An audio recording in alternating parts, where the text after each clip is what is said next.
Introduction there is a moment that many people have experienced, but very few talk about openly. You are in a room. Maybe it is a meeting at work. Maybe it is a dinner with important people. Maybe it is a conversation with someone whose opinion matters to you, and you have something to say. You know what you want to express. The idea is there, inside your mind, fully formed and real. But when you open your mouth, something goes wrong. The words come out too quietly, or too quickly, or in the wrong order, or with too many pauses filled with the word and the word like and the phrase, you know what I mean. And you watch as the other person's eyes drift away. You watch as the moment passes. You watch as someone else says something smaller, something less intelligent, something less true than what you wanted to say, and everyone listens to that person instead. This experience is not about intelligence. It is not about how much you know. It is about how you speak.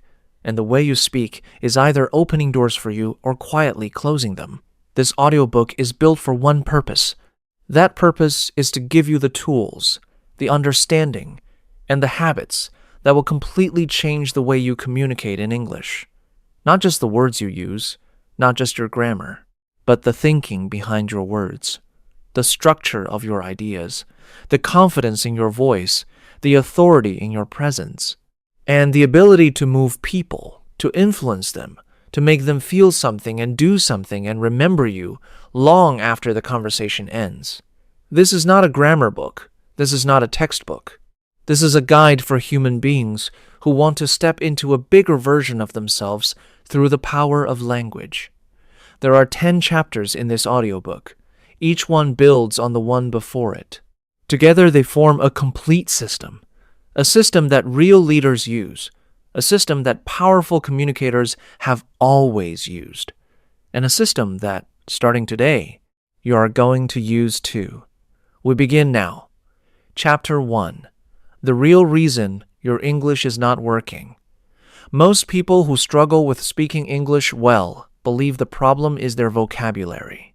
They think that if they just learned more words, more phrases, more idioms, everything would become better. So they study word lists. They memorize expressions. They watch videos about advanced vocabulary. And still, when they speak, something does not feel right. Something is still missing. The problem is not your vocabulary. The problem is something much deeper. And it is something that almost nobody talks about directly. The real problem is the way you think before you speak. Let me explain this carefully, because it is important. When most non-native English speakers are in a conversation, there is a process happening inside their mind that creates enormous problems. First, they think of what they want to say in their native language. Then they translate it into English. Then they check whether the translation sounds correct. Then they say it out loud. This entire process happens in fractions of a second, but it is enough to make the speech sound delayed, unnatural, and uncertain. Native speakers do not do this. Fluent speakers do not do this. People who communicate with authority do not do this. They think directly in the language they are speaking. They do not translate. They generate. This is the first major shift you need to make. You must stop translating and start generating. Now, you might be asking, how do I do that? How do I stop translating when translating is what I have always done? The answer is through a practice called language immersion thinking. This does not mean you need to live in an English-speaking country. It means that you need to begin experiencing your inner life in English. Your inner monologue, the voice inside your head that comments on everything you see and experience throughout the day, needs to begin operating in English. Start small. When you wake up in the morning, describe what you see around you in English, even if only in your mind. When you eat your breakfast, think about the taste in English. When you walk to the bus stop, narrate what is happening around you in English. Not perfectly, not fluently at first, just consistently. This practice changes the structure of your thinking. Over weeks and months, your brain stops treating English as a foreign code that must be translated and starts treating it as a native language of thought. And when that happens, everything about your speaking changes. The hesitations decrease. The confidence increases. The naturalness appears. But there is a second reason why English does not work for many speakers, and this one is even more important than the translation problem. The second reason is fear. Fear of being wrong. Fear of being judged. Fear of saying something that sounds strange and having people look at you with that expression. That slight narrowing of the eyes that tells you they did not understand or they did not respect what you just said. This fear does not make people silent. Instead, it makes people do something even more damaging. It makes them speak in fragments. It makes them use filler words constantly. It makes them end their sentences with their voice going up, as if every statement is a question, as if they are asking permission for their own ideas to exist. It makes them apologize before they say anything important. Phrases like, "I might be wrong, but," and "this is probably a stupid question," and "sorry, maybe I'm not explaining this well." Every one of these phrases is a signal. And the signal is, do not take me seriously. Do not give my words weight. Do not be influenced by what I am about to say. And people listen to that signal. They honor it. They take you less seriously because you have told them to. The solution to this is not to pretend you are confident when you are not. Pretending does not work. People can sense pretending. The solution is to understand that confidence in speech is a skill, not a feeling. You do not need to feel confident before you speak with authority. You need to speak with authority, and then the feeling of confidence will follow. This is counterintuitive. Most people wait to feel confident before they act confident. But research in psychology shows the opposite is true. Action creates the feeling. Behavior shapes emotion. When you deliberately choose to speak more slowly, more clearly, with more stillness and structure, your nervous system responds by producing less anxiety, not more. There is also a third reason why English does not work for many people, and this one is perhaps the most overlooked. The third reason is the absence of structure. When most people speak, they say things as they think them. They begin a sentence without knowing where it is going. They add more and more information as it occurs to them. They change direction in the middle of an idea, and by the time they finish, neither they nor the listener is quite sure what the main point was. This is not a language problem. This is a thinking problem. And this is why the first word of this audiobook's title is think and not speak. Because before you can speak well, you must learn to think in a structured, organized, intentional way. Structured thinking means that before you say something, you know three things. You know what your point is. You know what support you have for that point. And you know what you want the listener to feel or do after you make that point. This three-part framework is the foundation of almost all powerful communication. We will return to it many times throughout this audiobook because it is that important. Let us bring these three insights together. The real reason your English is not working is because you are still translating instead of generating thoughts directly in English. Because fear has trained you to pre-apologize for your own ideas. And because you are speaking without structure, without knowing where your sentences are going before they leave your mouth, none of these problems are permanent. All of them can be fixed with the right awareness and the right practice, and that is exactly what this audiobook will give you. Before we move to the second chapter, I want to give you one practical exercise that addresses all three of these root causes at the same time. The exercise is called the daily narration practice. Every day, for at least 10 minutes, you will narrate your own life in English. Not write it down, not record it. Just speak it to yourself, quietly or in your head. Describe what you are doing. Describe what you are seeing. Describe what you are thinking and feeling. Use simple sentences. Use direct language. Do not apologize for imperfections. Just narrate. This practice simultaneously trains your brain to generate English rather than translate it, weakens the habit of self-censorship and pre-apology, and forces you to structure your thoughts into complete sentences before expressing them.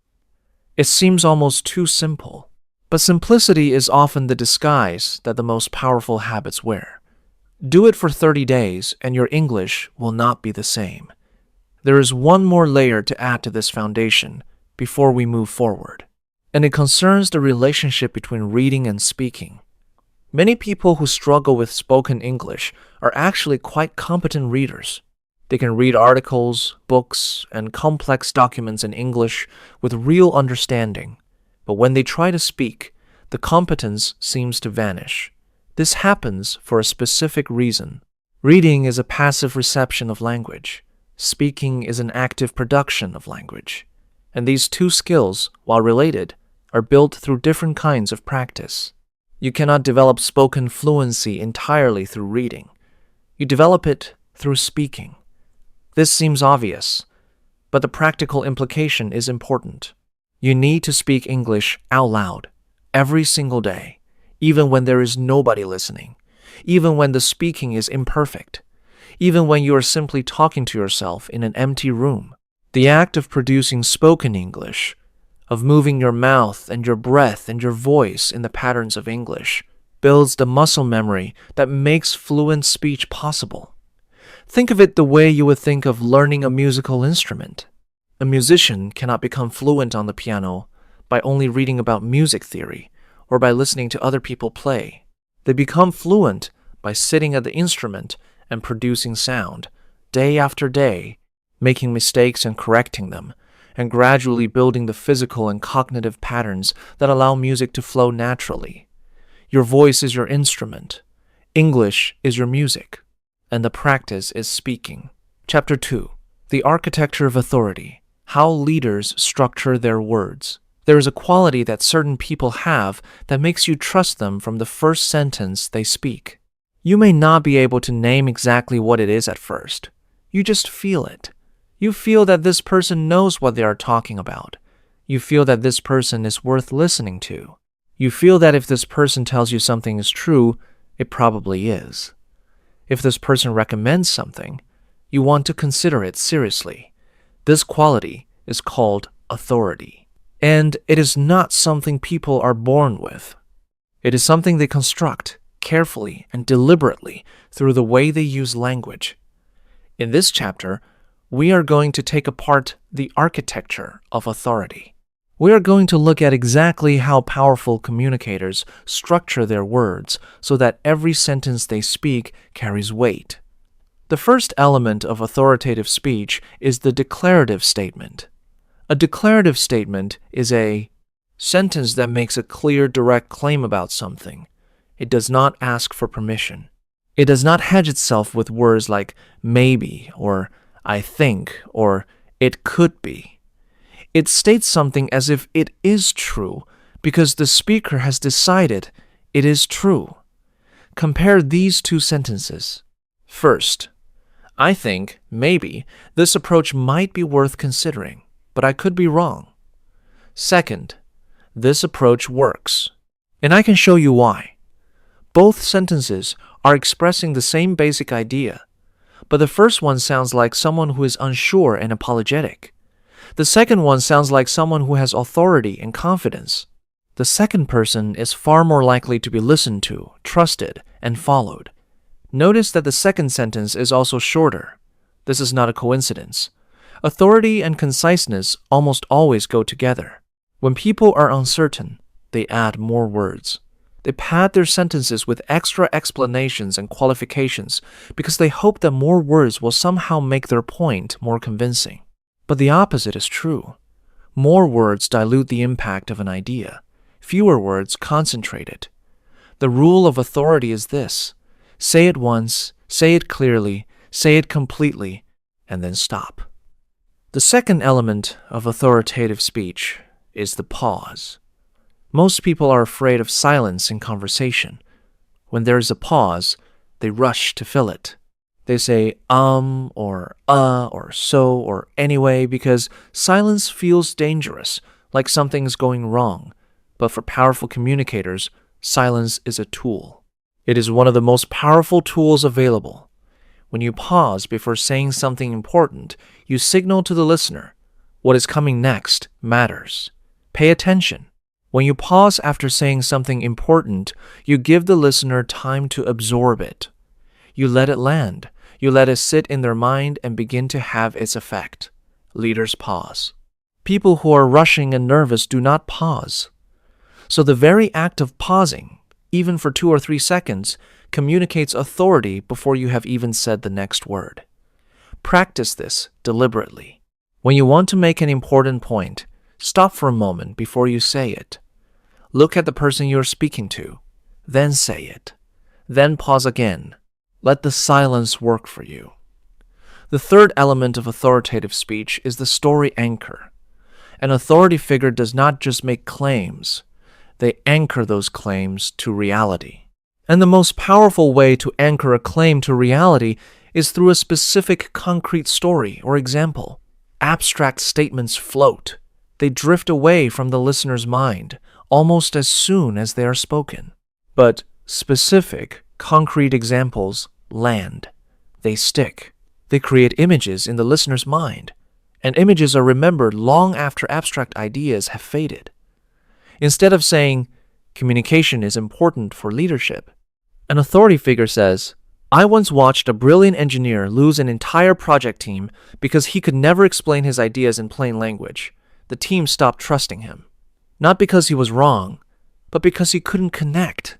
That is an anchor. That is something the listener can see, feel, and remember. When you train yourself to support your ideas with specific examples and brief stories, 2 things happen. First, your ideas become more convincing because they are grounded in reality. Second, you sound more experienced and more authoritative because specificity signals expertise. Vague claims are easy to make.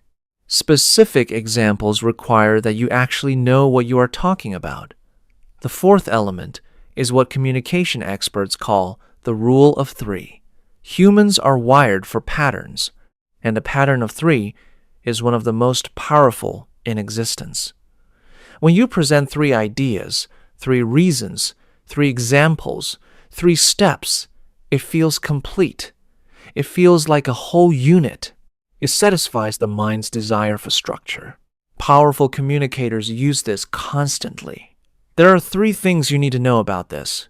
This works for 3 reasons. I have seen this fail in 3 specific ways. By organizing your ideas in 3s, you make them easier to remember, easier to follow, and more authoritative in structure. You do not always need exactly 3. But when you have a list, when you have multiple points to make, train yourself to group them in 3s whenever possible. It will change how your ideas land. The 5th element is the confident closing statement. Most people end their ideas by trailing off. Their final sentence gets quieter. Their voice rises in pitch as if they are asking whether the listener agrees. They end with a question that gives away their own uncertainty. Does that make sense? Or, I hope that was clear. Or, let me know if you have any questions. None of these are bad in themselves. But when they become the default way you end every point, they undermine everything that came before. They are the verbal equivalent of building a strong house and then taking away the foundation at the end. Instead, end your point with a statement that closes the loop cleanly. That is why this approach is worth your attention. So the choice here is clear. That is the core of what I want you to take away from this. These endings do not ask for permission. They complete a thought and let it stand. Let us now put all 5 elements together into a single model of authoritative speech. When you want to communicate with authority, you begin with a declarative statement that makes your point directly and without apology. You use the pause to give your words space and weight. You anchor your point to reality with a specific story or example. You organize your supporting ideas in threes where possible. And you close with a confident statement that seals your point and leaves the listener with something solid. This is the architecture of authority. It is not complicated, but it requires deliberate practice because most of us have been trained to do the opposite.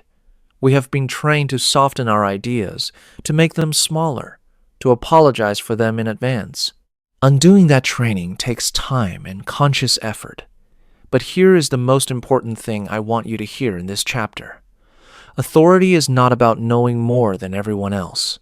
It is not about being louder. It is not about being aggressive or domineering. True authority is about being clear when others are confused, being calm when others are anxious, and being willing to take a position and stand behind it when others are still trying to figure out what they think. That kind of authority is available to anyone willing to do the work. And you are clearly willing to do the work because you are here. Before we close this chapter, I want to address one important misconception that holds many people back from developing this quality of authority. The misconception is that authority belongs to a certain kind of person, a certain age, a certain background, a certain level of seniority, a certain nationality. This is not true. Authority is not a birthright. It is not given to you by your job title or your years of experience or the country you were born in. It is built, sentence by sentence, in the quality of how you show up in every conversation. There are junior employees who speak with more authority than their managers. There are young people who command more attention than people twice their age. There are non-native speakers who communicate with more clarity and power than those who grew up speaking the language. Authority is not about where you come from. It is about how fully you are willing to be present, clear, and committed to what you are saying. That is the most important thing to understand. And it changes everything about how you approach every conversation from this point forward. You do not need permission to speak with authority. The permission was always yours to give yourself. And in the next chapter, we will build on this foundation and look at one of the most immediately practical skills in the entire arsenal of authoritative communication, the deliberate control of your own pace and rhythm. Because how fast you speak may be the single most important thing you can change today to transform how others perceive you tomorrow. Chapter 3. Slow down and take over the power of deliberate speech. Here is something that will seem counterintuitive at first, but that you must understand completely if you want to transform the way you communicate. Speaking faster does not make you sound smarter. It makes you sound nervous. This is one of the most damaging beliefs that many non-native English speakers carry. They believe that if they speak quickly, people will not notice their accent or their occasional grammatical errors. They believe that speed signals fluency. They believe that slowing down will make them sound like they do not know what they are saying. All of this is backwards. When highly respected people speak, they speak slowly. When presidents give speeches that move nations, they speak slowly. When the most brilliant thinkers on earth are explaining their ideas, they speak slowly, not because they are unsure, not because they are searching for words, but because they understand something fundamental. Speed signals anxiety, and slowness signals control. Think about the last time you heard someone speak with genuine authority. Think about a leader you respect, a speaker who moved you, a teacher who changed the way you see something. Now think about how fast they spoke. Almost certainly, they were speaking at a pace that felt calm, a pace that gave you time to understand each idea before the next one arrived, a pace that communicated, "I am not in a hurry. What I am saying is worth taking time with." Now compare that to the last time someone was nervous in a presentation or a conversation. They almost certainly spoke faster. They ran words together. They filled every silence with more words. And the faster they spoke, the more anxious they seemed, and the less authority they projected. The connection between speed and anxiety is not just a perception. It is a physiological reality. When you are anxious, Your breathing becomes shallow and fast. Your heart rate increases. Your muscles tighten. And as a result, your speech accelerates.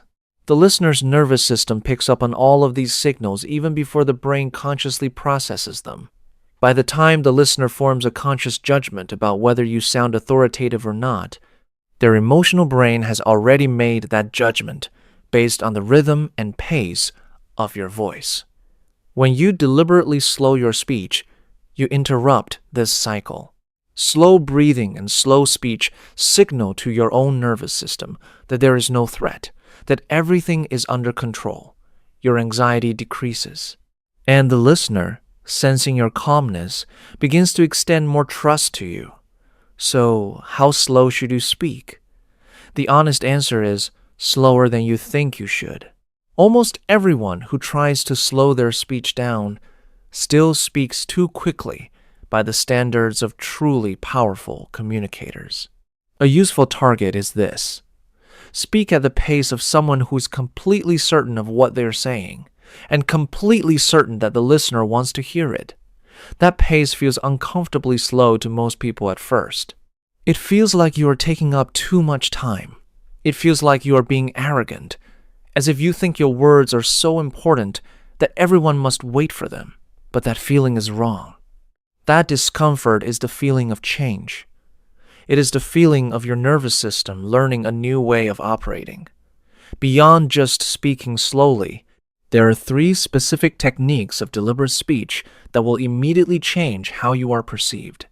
The first technique is the weighted word. Not every word in a sentence carries equal importance. But when people speak quickly, every word gets the same emphasis. Everything sounds the same. There is no texture, no shape, no architecture to the sound of the speech. Powerful communicators deliberately slow down and give more weight to the words that matter most in a sentence.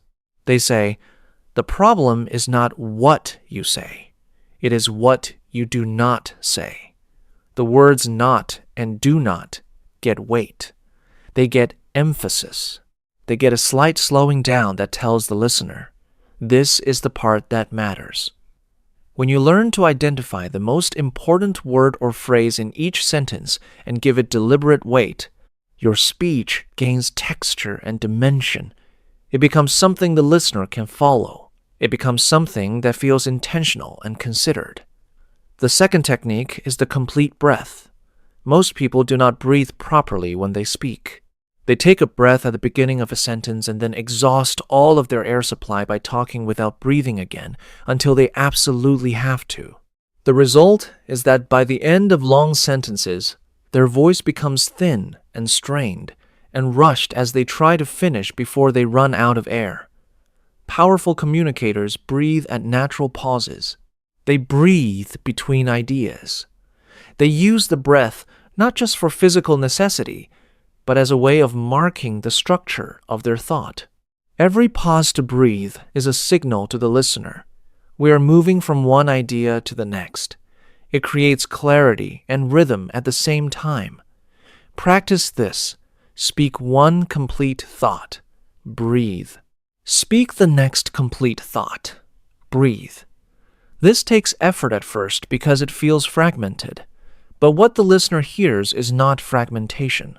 What they hear is structure, clarity, and the unmistakable rhythm of someone who is in control of their communication. The third technique is the strategic silence. We discussed the pause in the previous chapter, but it deserves more attention here in the context of deliberate speech. The strategic silence is a pause that is planned, not accidental. It is a silence that you choose to create because you know what it will do. There are 3 kinds of strategic silences that powerful communicators use. The first is the pre-announcement silence.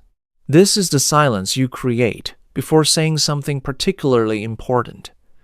There is one thing I want you to remember from everything we have discussed today. Then a pause. Then the one thing. The silence before the important statement tells the listener to prepare, to pay close attention, because something significant is coming. The second is the post-statement silence. This is the silence after you have said something important. You say the thing, then you stop and say nothing. You let the listener sit with the idea. You let it work in their mind without rushing past it with the next idea. This is perhaps the most underused silence in communication, and it is also perhaps the most powerful. The third is the answer silence. When someone asks you a question, most people begin answering immediately, as if any delay might be taken as evidence that they do not know the answer. But the most authoritative communicators pause before answering. Not for a long time, just for a second or two. That pause communicates, I am taking your question seriously enough to think about it before I respond. I am not going to give you the first thing that comes to mind. I am going to give you my actual, considered answer. This simple pause before answering completely changes how your answer is received. Even if the answer itself is no different from what you would have said immediately, the pause gives it more weight. It makes it seem more deliberate, more considered, more authoritative. The combination of speaking slowly, using weighted words, breathing completely between ideas, and deploying strategic silences creates what I call the rhythm of authority. This rhythm is one of the most immediately recognizable qualities of powerful communicators, and it is one of the most immediately learnable.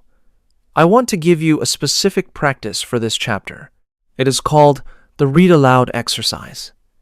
Every day, for 10 minutes, read a piece of high-quality English writing aloud, not quickly, not casually, as if you are the speaker and this is your speech.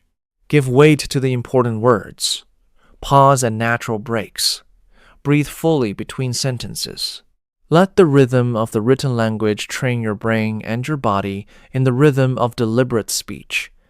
After 30 days of this practice, you will find that your conversational speech has absorbed this rhythm. Not perfectly, not completely, but enough to notice a real and significant difference in how people respond to you. I want to add one more observation about pace that is specifically relevant for non-native speakers, because it addresses a very specific and very common fear. Many people speak quickly because they are afraid their accent will cause misunderstanding. They think, if I slow down, people will notice my accent more. If I speak faster, maybe they will not have time to notice it. But this reasoning is completely backwards. An accent spoken slowly is far easier to understand than an accent spoken quickly. When you speak slowly, you give the listener time to tune into your specific sound patterns. You give them time to process each word fully. You remove ambiguity. You actually make your accent a non-issue because the listener is never struggling to understand you. When you speak quickly with an accent, every other word becomes potentially unclear. The listener has to work hard to keep up. Their frustration and confusion grow. And ironically, they pay much more attention to the accent because it is creating friction rather than simply being part of the texture of your speech. Slow down. Let your accent exist as a natural part of who you are, and trust that clear, deliberate, beautifully paced speech will make you more than understandable. It will make you compelling. Your voice is an instrument, and like any instrument, it can be tuned, practiced, and brought to a level of mastery that changes everything about how it is heard. Chapter 4 Words that close doors and words that open them every day. Without realizing it, you are choosing words that either open doors or close them. Words that either invite people toward you or push them away. Words that make people trust you more or make them quietly begin to trust you less. This is not about being dishonest. This is not about manipulation. This is about understanding that language is not neutral. Every word choice carries a consequence. And once you become aware of this, you cannot afford to be careless with the words you choose. In this chapter, we are going to look at specific categories of words and phrases that limit your authority and your influence, and we are going to replace them one by one with words and phrases that have the opposite effect. The first category is what I call the apology cluster. The apology cluster consists of phrases that people add to the beginning of their statements as a way of making themselves seem less threatening, less arrogant, less likely to offend. Phrases like, "Sorry, I just wanted to say," and "This might be a dumb idea, and I don't know if this is relevant, but," and "Please correct me if I'm wrong, but." These phrases feel like politeness. They feel like social lubrication, and in very small doses, at the right moments, some of them are fine. But when they become the automatic opening to every statement you make, they destroy your credibility before you have even expressed your idea. The replacement is direct opening. Instead of, "I might be wrong, but I think we should consider a different approach," say, "I think we should consider a different approach." Instead of, "Sorry to interrupt, but I have a question," say, "I have a question." Instead of, "This might not be the right time, but there's something I wanted to share with you," say, "There's something I want to share with you." Notice what the direct versions have that the apologetic versions do not. They have confidence. They have respect for the listener's time. And, paradoxically, they are more polite because they do not make the listener do the emotional labor of reassuring you that your question or idea is acceptable. The second category is the hedge garden. Hedges are words and phrases that soften the certainty of your statements. They include words like maybe, probably, possibly, sort of, kind of, I guess, I suppose, a little bit. And in a way, they also include phrases like it seems like, you might say, one could argue, and I could be wrong about this. There are times when hedging is honest and necessary. When you genuinely are uncertain about something, it is more honest and more credible to say so than to make false claims of certainty. The problem is when people hedge not because they are genuinely uncertain, but because they are afraid. When they hedge not to express the actual limits of their knowledge, but to protect themselves from being wrong. When they hedge so much that even their most certain ideas sound tentative and weak, the replacement is calibrated certainty. This means that you express your level of certainty accurately and cleanly. When you are certain, you say it directly. This is the right approach. When you are somewhat uncertain, you say that cleanly. I believe this is the right approach. When you are genuinely unsure, you say that honestly. I am not certain, but my current thinking is. This is not the same as hedging everything. It is about being precise about what you know and what you do not know, without using uncertainty as a shield against vulnerability. The third category is filler language. Filler language includes the sounds and words that people make when they are searching for their next thought. The most common ones in English are like, you know, right, so, and basically. These fillers are so deeply embedded in many people's speech that they produce them without any awareness at all. The problem with fillers is not that they make you sound uneducated. It is that they interrupt the flow of your communication. Every filler word is a speed bump in the road of your speech. It jolts the listener out of their engagement with your idea and reminds them that you are searching, that you are uncertain, that you have not quite found your footing yet. The replacement for fillers is silence. This is difficult at first because silence feels more uncomfortable than filler sounds. When people are searching for their next word, they make sounds because silence feels like a problem that needs to be filled. But that feeling is wrong. Silence, as we discussed in the previous chapter, is a tool. When you need to think for a moment before continuing, the right move is to simply pause in silence. This is far more authoritative than filling the pause with or like. The practice for eliminating fillers is the record and review method. Record yourself speaking for 2 to 3 minutes about any topic. Then listen back. count the number of filler words. This is often a revelation for people. The number is almost always much higher than they expect. Once you are aware of your specific filler patterns, you can begin to catch them in real time and replace them with silence. The fourth category is the permission language. Permission language consists of phrases that ask for the listener's approval before or after you say something. The most common examples include, "Does that make sense?" and "Am I making sense?" and "Do you follow me?" and "Is that okay?"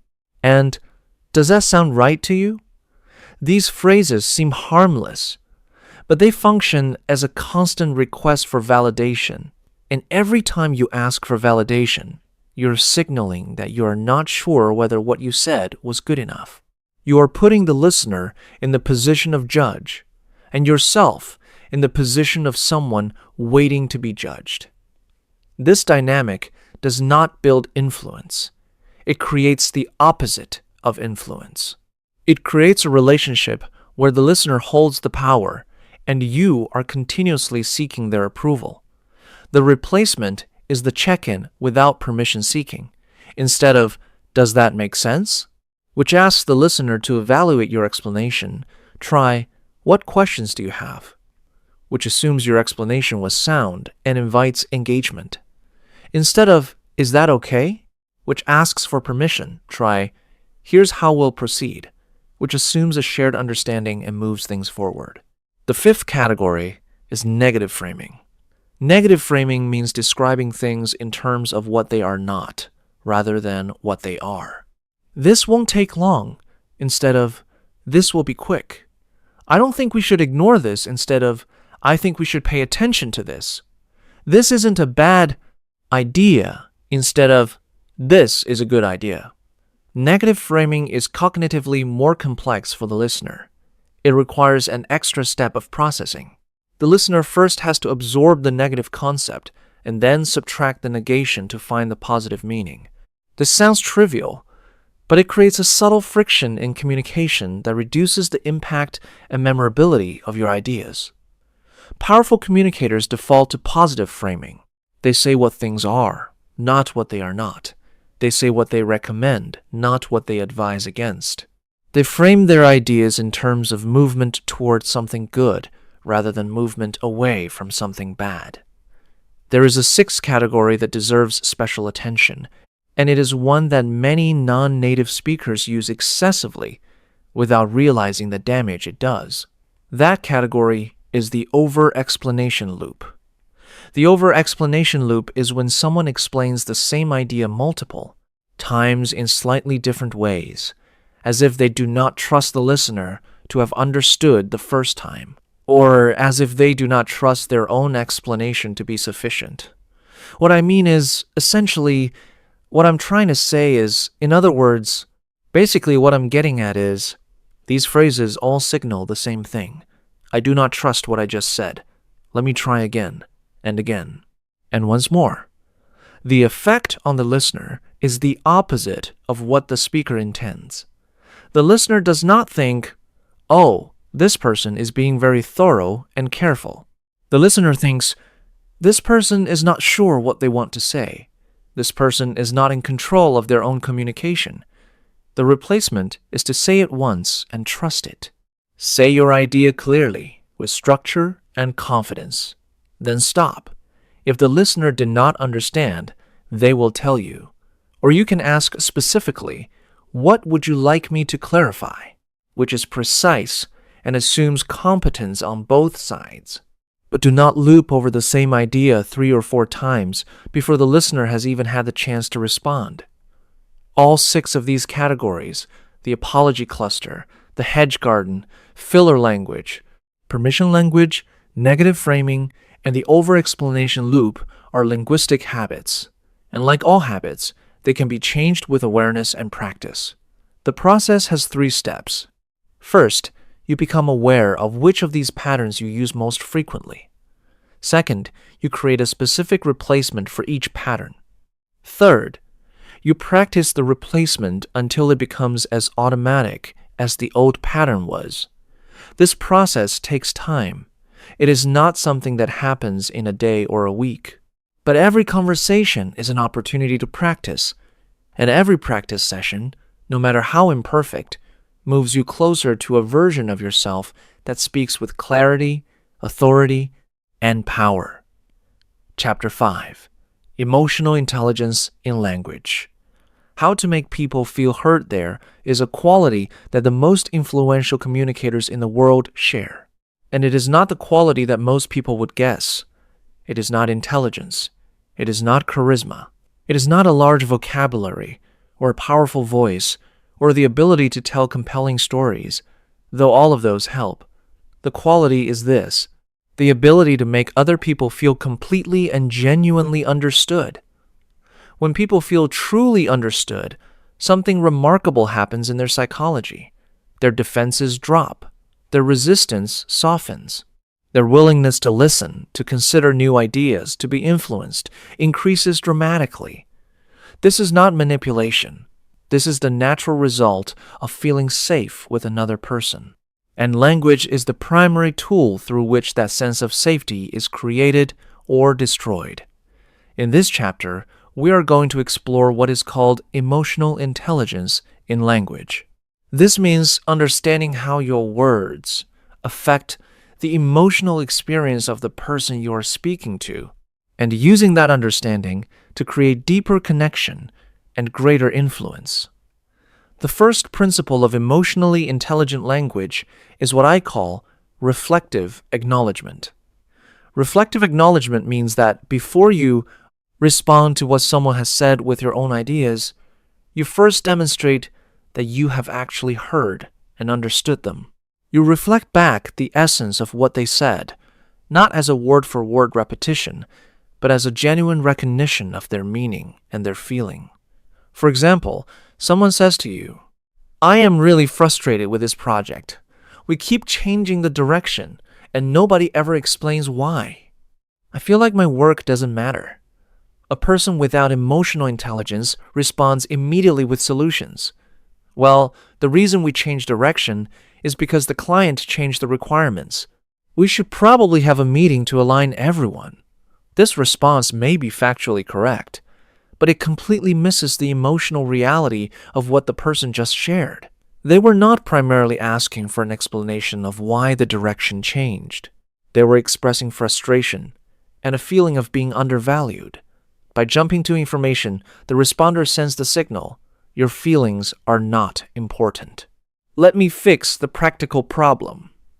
A person with emotional intelligence responds differently.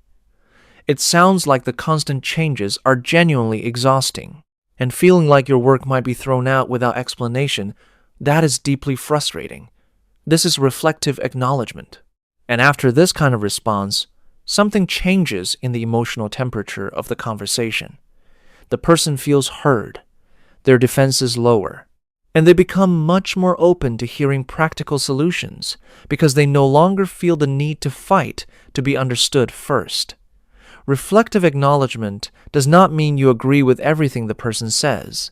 It does not mean you validate every feeling as objectively justified. It simply means you recognize the feeling as real for that person, and you demonstrate that recognition before moving to any other part of your response. The second principle is precision in empathy. Many people think that empathy in language means saying things like, "I understand," or "I know how you feel." But these phrases, while not harmful, are often imprecise. And imprecise empathy can sometimes feel worse than no empathy at all. When someone is in a specific and particular kind of pain, and you say, "I understand," they often think, "But do you really? Do you understand this specific feeling in this specific situation?"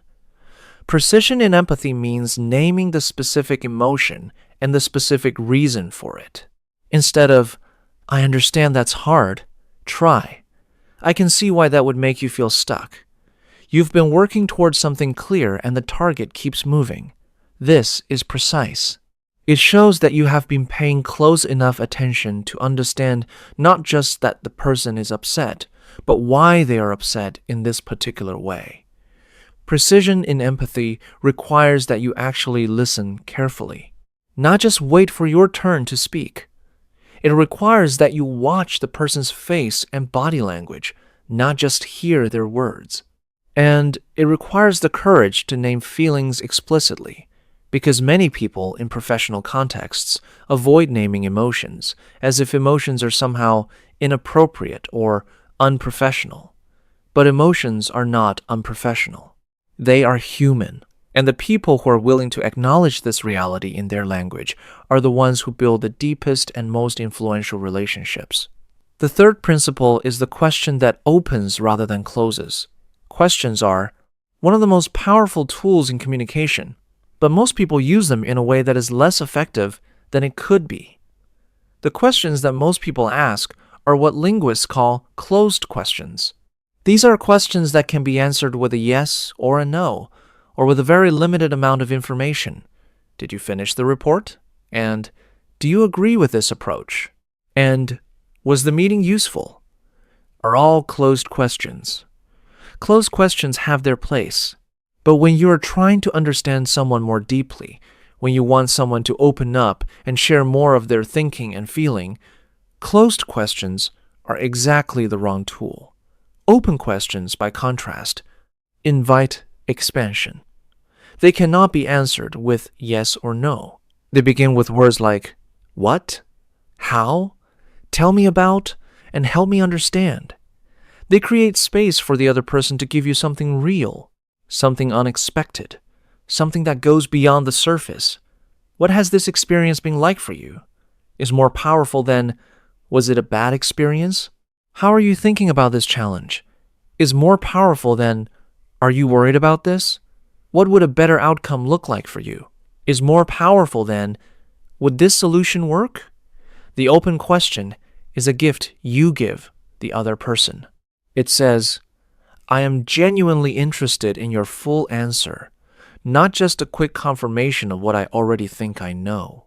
And that signal, that genuine curiosity, is one of the most powerful things one human being can offer another. The fourth principle is the acknowledgement of difficulty. When people are struggling with something, one of the most damaging things another person can do is minimize that struggle.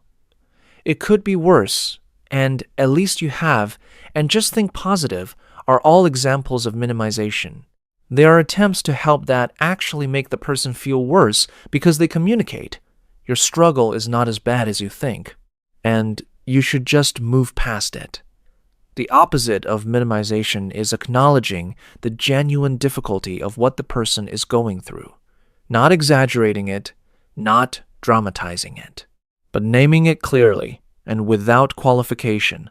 This is genuinely hard is a powerful statement. It is simple, it is direct, and it communicates. I see what you are dealing with. I am not going to pretend it is less than it is. That acknowledgement, that willingness to look at difficulty without flinching, is experienced by the listener as a form of respect and partnership. The fifth principle is what I call language of we. When people feel alone in a challenge or a situation, their anxiety increases and their openness to influence decreases. When they feel that they are not alone, that someone is with them, that there is a we in the situation rather than just an I and a you facing each other, everything changes. Language of we is deliberate. It uses words and phrases that create a sense of shared experience and shared purpose. We are figuring this out together instead of, you need to figure this out. How do we want to approach this? Instead of, what are you going to do about this? Let's think through this instead of, you should think about this. These are small changes, but they create a fundamentally different relational dynamic. The person receiving language of we feels accompanied rather than instructed. They feel partnered rather than managed. And people who feel partnered are much more likely to engage fully, to bring their best thinking, and to be genuinely influenced by your perspective. One final thing I want to say in this chapter about emotional intelligence in language. It must be genuine. All of the techniques I have described can be used authentically, or they can be used as a kind of performance, and people can tell the difference. If you use reflective acknowledgement as a scripted move to get someone to do what you want, the person will sense the insincerity even if they cannot name it. The principles in this chapter only work fully when they come from genuine curiosity and genuine care for the other person's experience. The good news is that genuine curiosity and care can be cultivated. If you practice asking open questions and listening with full attention, the genuine interest tends to follow. The behavior creates the feeling, just as we discussed earlier with confidence. The more deeply you practice listening and acknowledgement, the more genuinely interested in other people you become. And that genuine interest is one of the most attractive and influential qualities a human being can develop. Let me give you one final practice to carry out of this chapter. It is called the mirror conversation. Once a day, in any conversation you have, your sole goal for the first 2 minutes is to make the other person feel completely understood before you say anything about your own perspective. Ask 2 open questions. Reflect back what you heard. Name one feeling that you observed in what they shared. Do not add your own views. Do not agree or disagree. Just create the experience of being heard. Pay attention to what happens to the conversation after those 2 minutes. Notice how the other person's openness changes. Notice how much more freely they speak. Notice how the quality of the relationship shifts.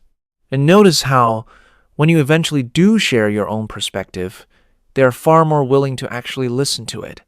This is not a technique for controlling people. This is a technique for serving them.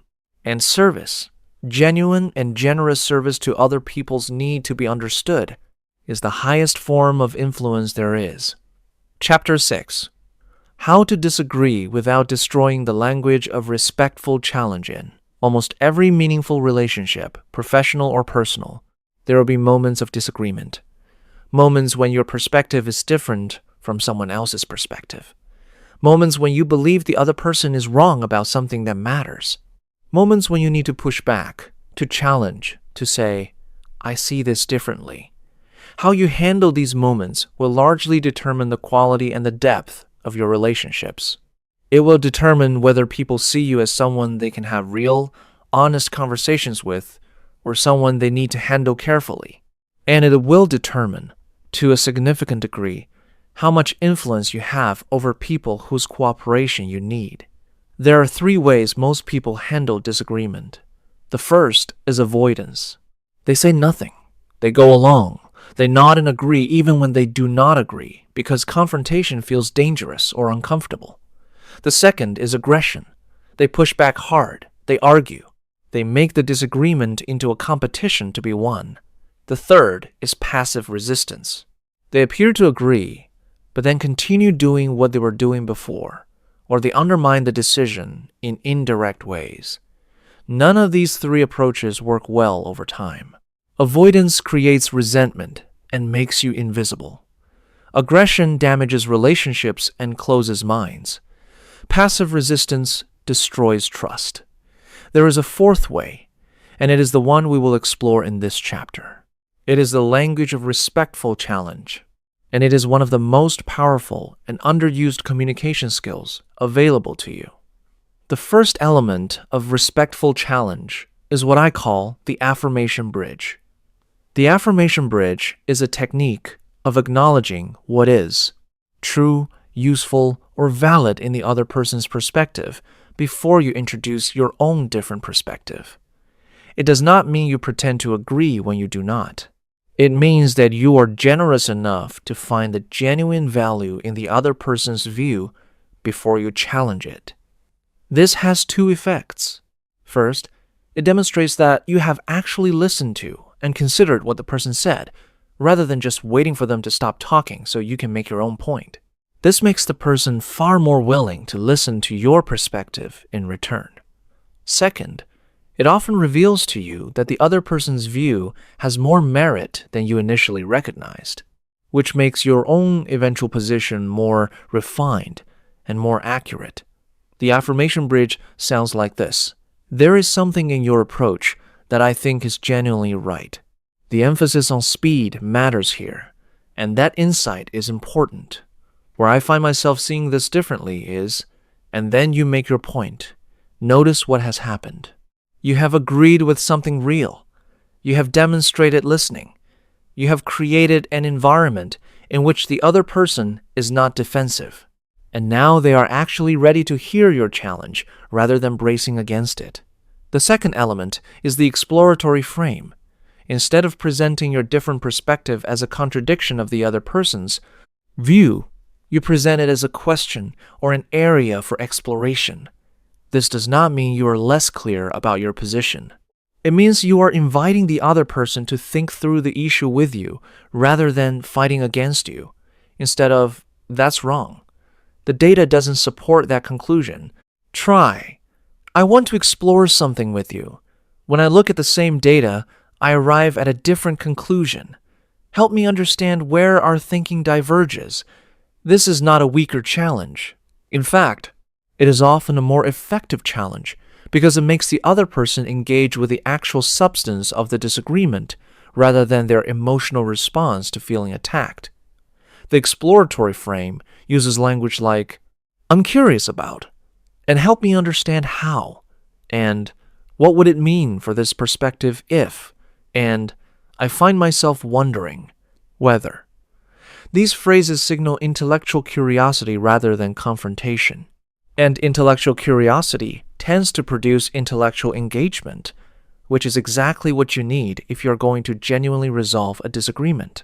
The third element is the specific, evidence-based disagreement. Vague disagreements are the least effective kind. When you say, I just don't think that's right, or I feel like we're missing something without being more specific, you give the other person nothing to work with. They cannot engage with your concern. They cannot address it, and they often dismiss it because it is too vague to take seriously. Specific, evidence-based disagreements are far more powerful. When we tried this approach in the third quarter, the result was a 12% drop in customer satisfaction. That's why I'm questioning whether we should use the same approach now. This is a disagreement that the other person must reckon with. It is grounded in something real. It is specific. And it is presented without personal attack. The general principle is, the more specific and concrete your disagreement, the more seriously it will be taken. And the more you can ground your different view in observable facts or clear reasoning rather than personal preference or vague feeling, the more likely you are to actually change someone's mind. The fourth element is the clean landing. After you have made your challenge, you need to land cleanly. This means you do not keep repeating your point. You do not escalate into argument. You do not make the other person feel they must agree with you right now in order to save face. You say your piece clearly and completely, and then you give the other person space to respond. The clean landing sounds like, that's my honest perspective on this. What's your reaction to what I've raised?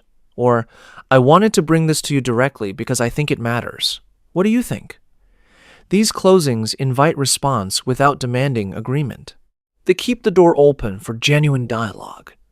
There is one more thing I want to address in this chapter, and it is something that many people find very difficult. It is how to maintain your position under pressure. When you respectfully challenge someone and they push back, when they repeat their original point more forcefully or express frustration, many people capitulate. They suddenly find areas of agreement they did not see before.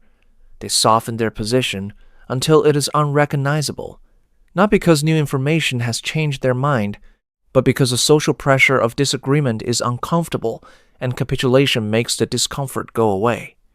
This kind of capitulation is very damaging to your credibility. People notice it. They learn that if they push back hard enough, you will back down. And the next time you challenge something, they take you less seriously because they know you will not hold your ground. The alternative is not stubbornness. It is what I call principled persistence. When someone pushes back on your challenge without providing new information or a genuinely compelling counterargument, you acknowledge their response and then return clearly to your position. It sounds like this. I hear that you see this differently, and I have considered what you've said. I still think the concern I raised is real and needs to be addressed. What would it take to address it? This is calm. This is respectful. And it is utterly clear that you are not going to disappear simply because someone pushed back. Disagreement handled well is not a threat to relationships. It is the basis of the most honest and most productive relationships. The people who can challenge each other respectfully, who can hold different views without hostility, who can have genuine conversations about difficult things, are the people who do the best work and build the most trust.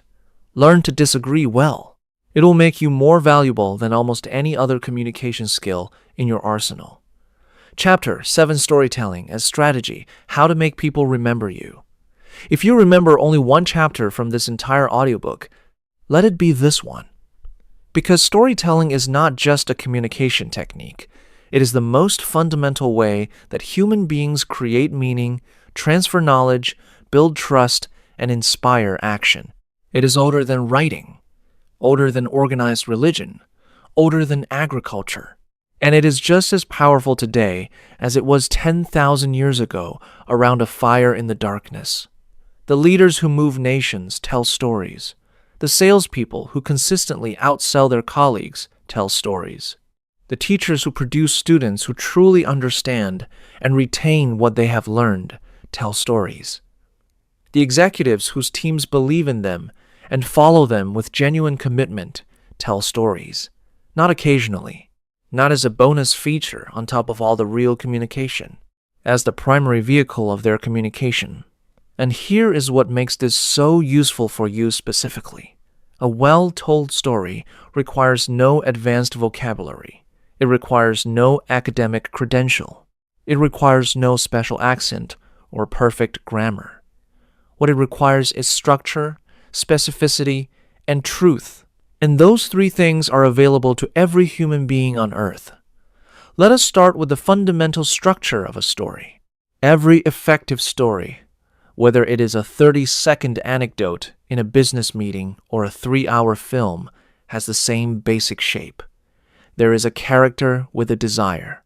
There is an obstacle that stands between the character and their desire. There is a struggle to overcome that obstacle.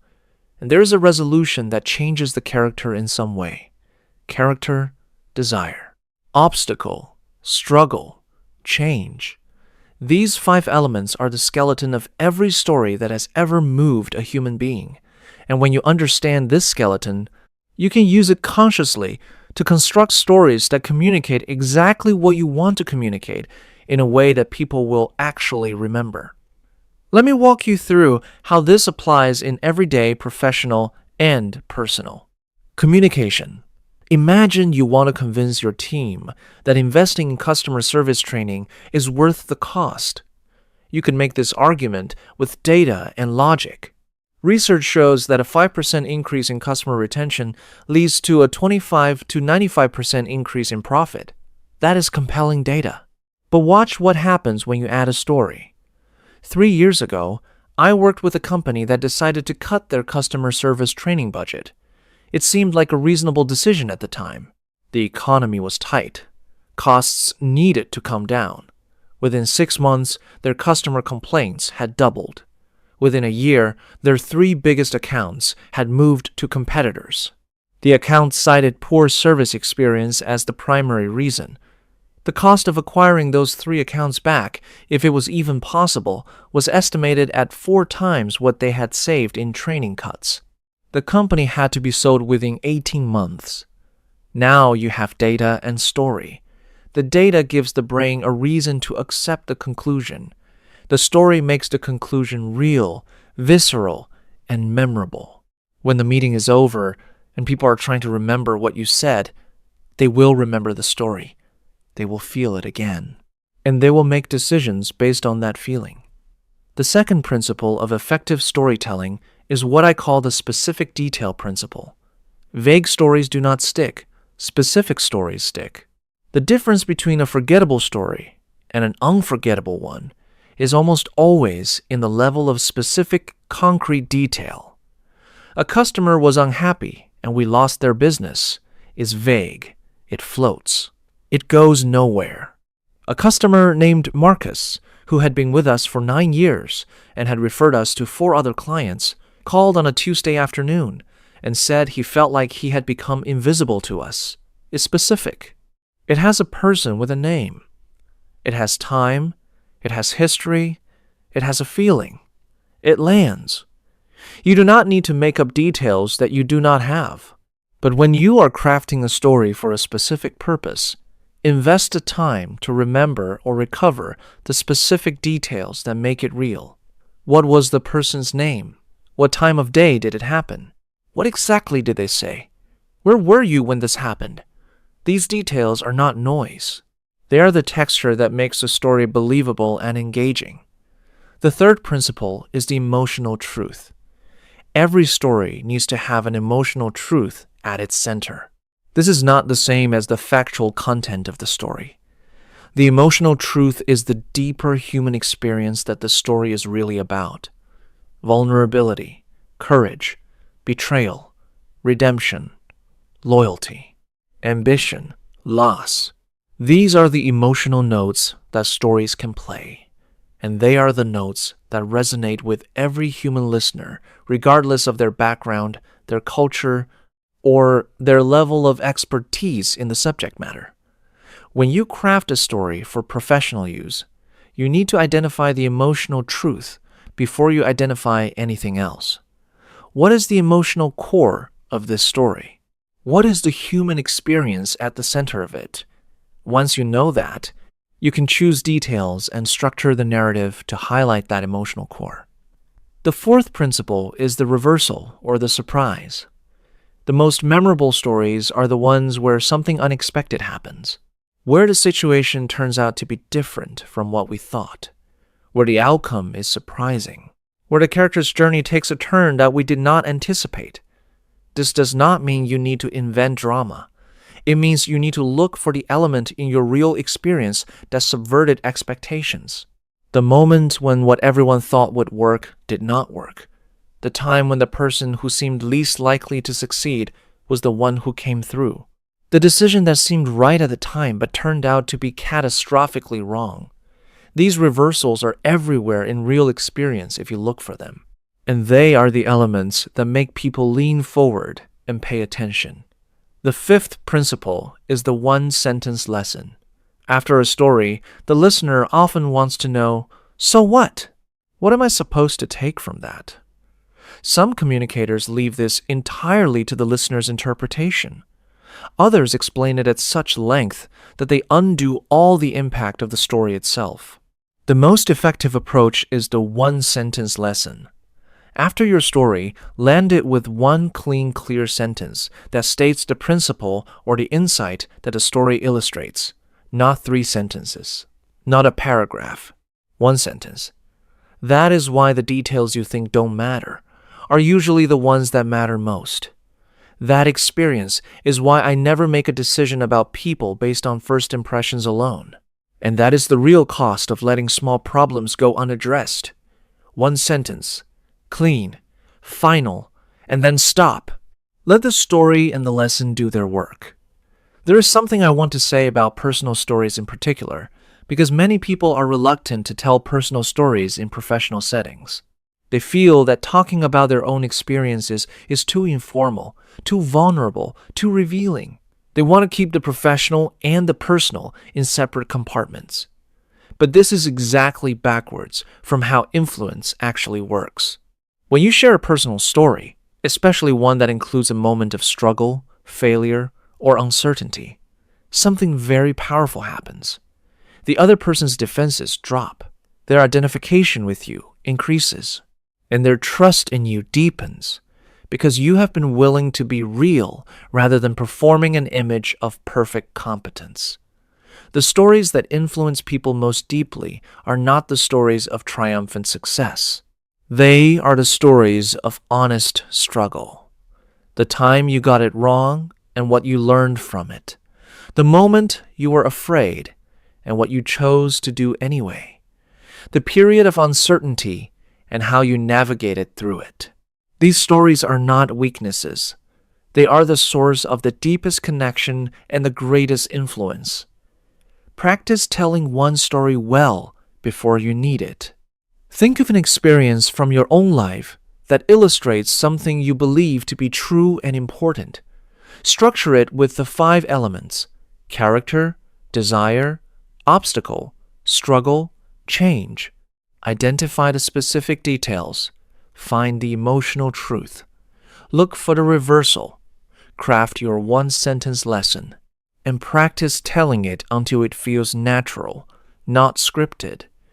When you can tell one story that well, you will understand exactly what to do with the next one, and the next, until storytelling becomes what it is for every great communicator.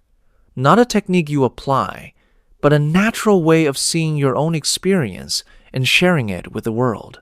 Before we leave this chapter, I want to name the 4 types of stories that every professional communicator needs in their toolkit. Not to memorize, but to be aware of, so that you can begin identifying which stories from your own life belong in each category.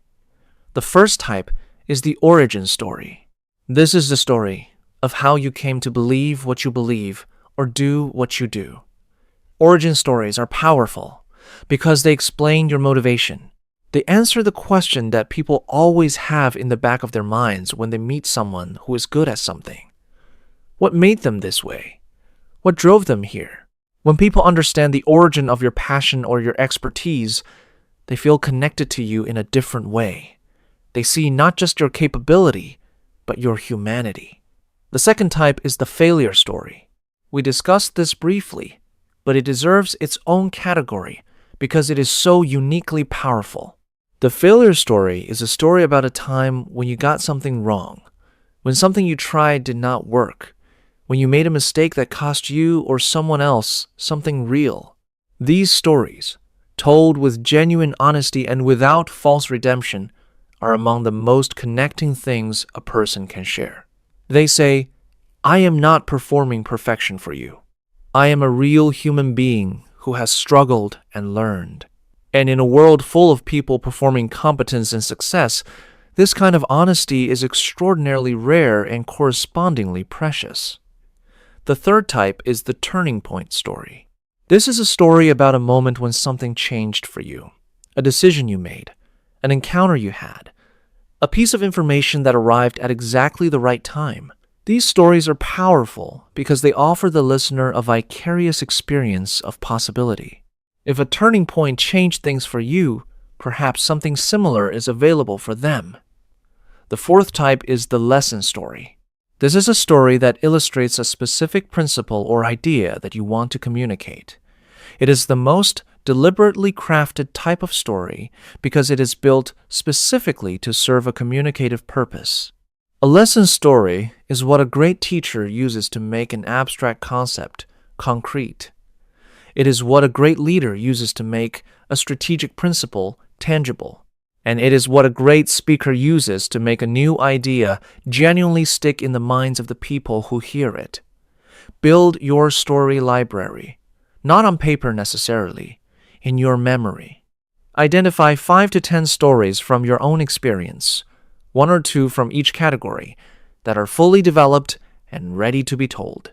When the right moment comes, and it will come, you will have exactly what you need.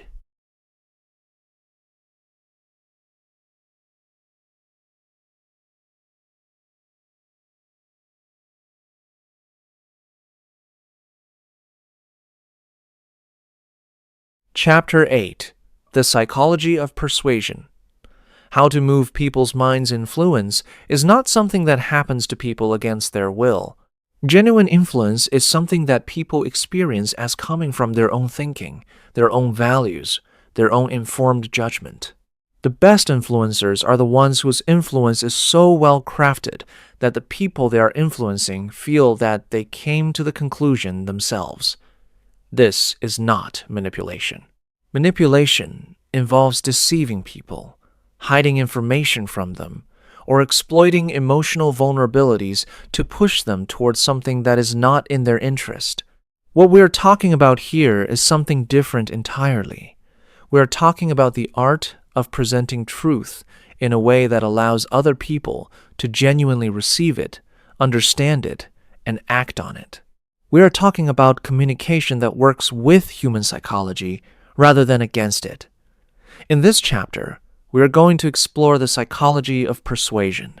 We are going to look at why people change their minds, what actually moves them from one position to another, and how your language can facilitate that movement. The first principle is the principle of genuine understanding. Before you can persuade anyone of anything, you need to understand where they are starting from, not just intellectually, not just knowing what position they hold. You need to understand why they hold it. What values, fears, experiences, and beliefs have led them to the position they are in right now. Most persuasion fails because the person trying to persuade does not take this step. They know what they want the other person to believe. They present their best arguments for that belief, and they are confused when the other person does not move. But the confusion is unnecessary. The arguments were good, but they were not the right arguments for this particular person. Every person is persuaded by a different combination of factors. Some people are most moved by data and evidence. Some people are most moved by the experiences of other people who are similar to them.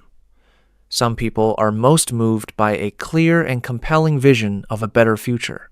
Some people are most moved by the authority and credibility of the person making the argument. Some people are most moved by a sense of what most people in their peer group believe. And some people are most moved by a sense of what they stand to lose if they do not act. Understanding which combination of factors is most persuasive for the specific person you are speaking with is the foundation of effective persuasion. And you learn this through asking questions and listening carefully to the answers, which is exactly what the previous chapter on emotional intelligence taught you to do. The second principle is the principle of the already held belief. The most powerful starting point for any persuasive argument is a belief that the other person already holds. When you begin by articulating something that the other person already believes to be true and articulating it well, something important happens in their psychology. They feel understood. They feel that you are on their side, and they are far more open to the next idea you introduce, especially if that next idea is clearly connected to the belief they already hold. This is sometimes called finding common ground, but it is more precise than that. It is specifically about identifying the deepest belief that supports your argument and connecting your argument to that belief. For example, imagine you want to persuade a team that they should invest more time in preparation before client meetings. You know that your team strongly values efficiency and not wasting time. A naive argument would focus on the benefits of preparation, which might actually trigger their resistance because they will see preparation as time-consuming and therefore inefficient. A smarter argument would start with their existing belief. I know how much you value your time and the team's time. I share that value completely. And the reason I want to talk about preparation is precisely because of that shared value. Now you have connected your argument to their existing belief in efficiency. And the person who was prepared to argue against preparation is now curious to hear how preparation serves their existing value. The third principle is the reduction of risk. One of the most powerful forces in human psychology is loss aversion. People are more strongly motivated to avoid loss than to achieve gain. This means that if something you are proposing seems risky, the perception of risk will weigh more heavily in the person's mind than the perception of potential benefit. Powerful persuaders understand this and deliberately address it. They do not ignore the risk. They name it directly and then show why the risk is smaller than it appears, or why the risk of not acting is actually larger. I know this approach feels uncertain, and I want to address that directly. The main concern is probably that this might not work. But let me show you what happens if we stay with the current approach. That risk is actually much larger than the risk of trying something new.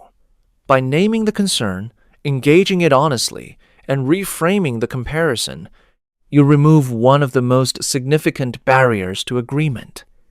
The fourth principle is the principle of social proof. Humans are social animals. One of the most powerful influencers of human behavior is the knowledge of what other people, especially people similar to them, are doing and thinking. This is not weakness, it is rational. When we are uncertain about what the right course of action is, information about what people we respect have chosen is genuinely useful data. In persuasive communication, you can use social proof ethically and effectively by sharing relevant examples of others who have faced the same decision and found success with the approach you are recommending. 3 companies in our sector have already implemented this approach in the past year. All 3 reported improvements in the metrics we care about most. This is not an argument by authority. It is evidence from the experience of relevant others. And it is one of the most efficient ways to reduce the uncertainty that blocks action. The 5th principle is the yes ladder. The yes ladder is a persuasion technique that is based on a well-established finding in psychology. People are more likely to agree to a larger request if they have already said yes to a series of smaller related requests. In practice, this means that when you need someone's agreement on something significant, you do not begin with the big ask. You begin by leading them through a sequence of smaller statements or questions that they can agree with, each one building on the last, until by the time you make your main point, the person is already in the mindset of agreement, and the main point feels like a natural continuation rather than a new and potentially threatening idea. This is not about trapping people. Every step in the ladder should be genuine.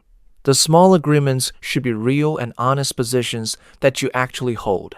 The purpose is not to manipulate, but to help the person move through their own resistance by starting from a place of agreement and building from there.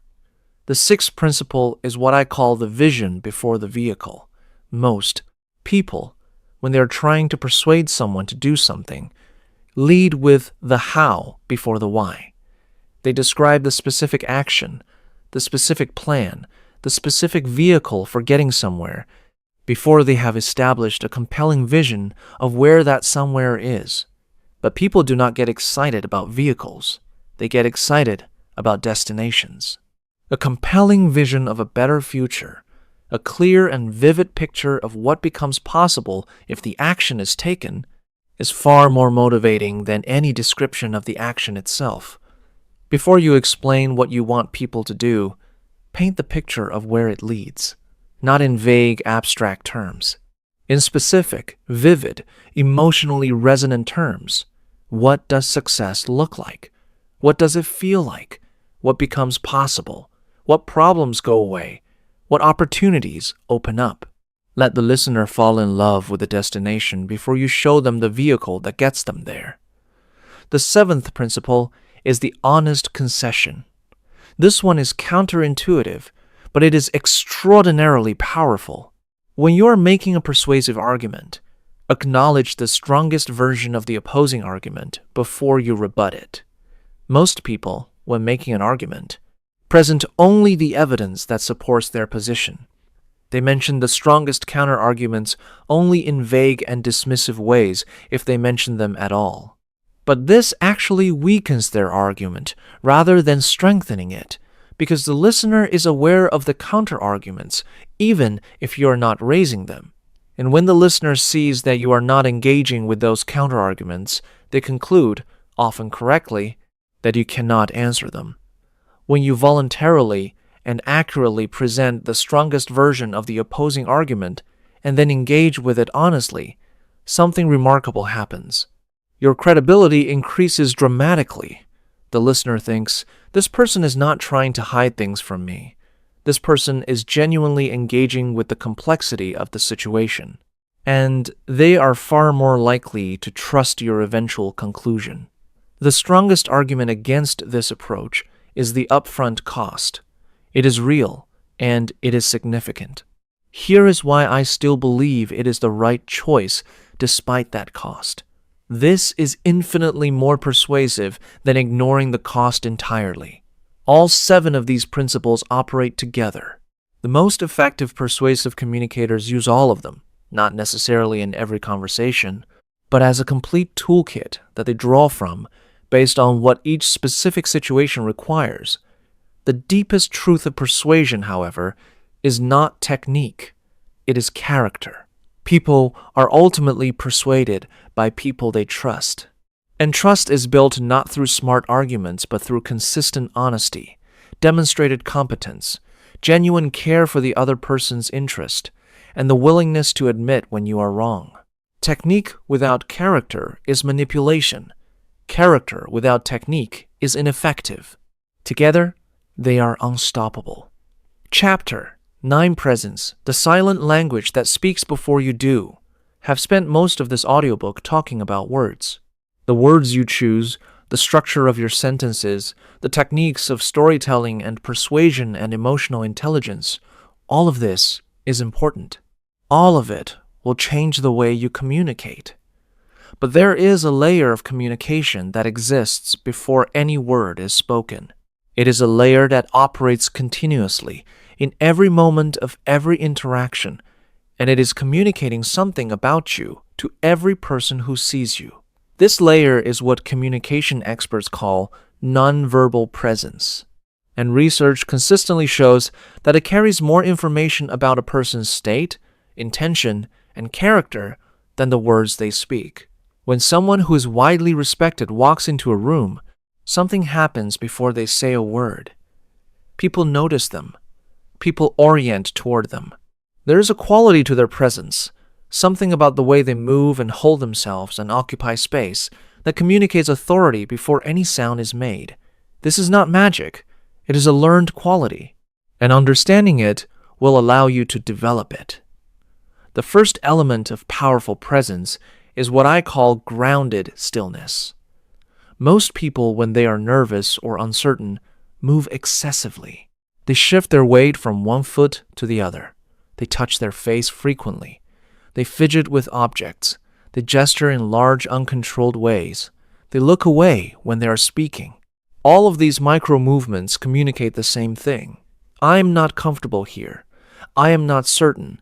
I am anxious. Grounded stillness is the opposite. It is the quality of someone who is physically comfortable in the space they occupy. Their weight is evenly distributed. Their gestures are deliberate rather than reflexive. Their head is still when they are speaking. Their gaze is steady. You have seen this quality. Think of the most naturally authoritative person you know. Think of how they stand and sit.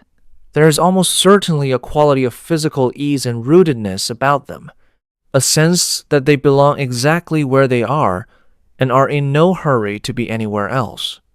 Grounded stillness is cultivated through physical awareness. It begins with noticing your own body. When you are in a conversation or a presentation, what is your body doing? Where is your weight? What are your hands doing? Where are your eyes? Just bringing conscious awareness to these questions begins to create change, because awareness is the first step toward choice. And once you can choose stillness over nervous movement. The second element is the quality of eye contact. Eye contact is one of the most powerful elements of human connection. It communicates presence, confidence, and genuine interest. It signals, I am here. I am paying attention. You matter to me enough that I'm not looking at anything else right now. Most people struggle with eye contact in one of two ways. Either they avoid it too much, looking away frequently, down at their phone, or past the person they are speaking to, which communicates discomfort and disengagement. Or they engage in what is sometimes called staring, a fixed, unbroken gaze that feels more aggressive than connecting. The quality of eye contact that communicates authority and warmth simultaneously is neither of these. It is what might be called steady and natural. It is consistent enough to show presence, but natural enough to break briefly when thinking, when acknowledging others in the room, or when the conversation naturally shifts. A simple guideline. When you are speaking, look at the person you are speaking to for the majority of the time. When you are listening, look at them almost all of the time. This simple rule already puts you ahead of the majority of communicators. The third element is the voice beyond the words. Your voice communicates far more than the meaning of your words. It communicates your emotional state, your level of certainty, your attitude toward the person you are speaking to, and your general level of engagement with what you are saying. The elements of voice that matter most beyond the words themselves are pitch, pace, volume, and resonance. Pitch refers to how high or low your voice sounds. People whose voices drop in pitch at the end of statements rather than rising are perceived as more authoritative. The rising intonation at the end of a statement, which makes every declaration sound like a question, signals uncertainty. Deliberate practice of ending your statements with a downward or level intonation will immediately change how you are perceived. Pace we have already discussed at length. Slower is more authoritative. Full stop. Volume does not mean louder. It means appropriate. A voice that is too quiet signals timidity. A voice that is too loud signals insecurity of a different kind. The right volume is the volume that the listener can hear comfortably without effort, slightly more projected than ordinary private conversation, but not effortful. Resonance is perhaps the most interesting element. Resonance refers to the depth and richness of your voice. A voice with resonance sounds grounded and full. It creates a physical sensation in the listener. Resonance is developed through deep breathing, through speaking from the chest rather than the throat, and through the deliberate practice of speaking with your full vocal capacity rather than holding it in. The fourth element of presence is intentional movement. Great communicators move with intention. Every gesture, every step, every change in position has a purpose. It emphasizes a point. It bridges to a new idea.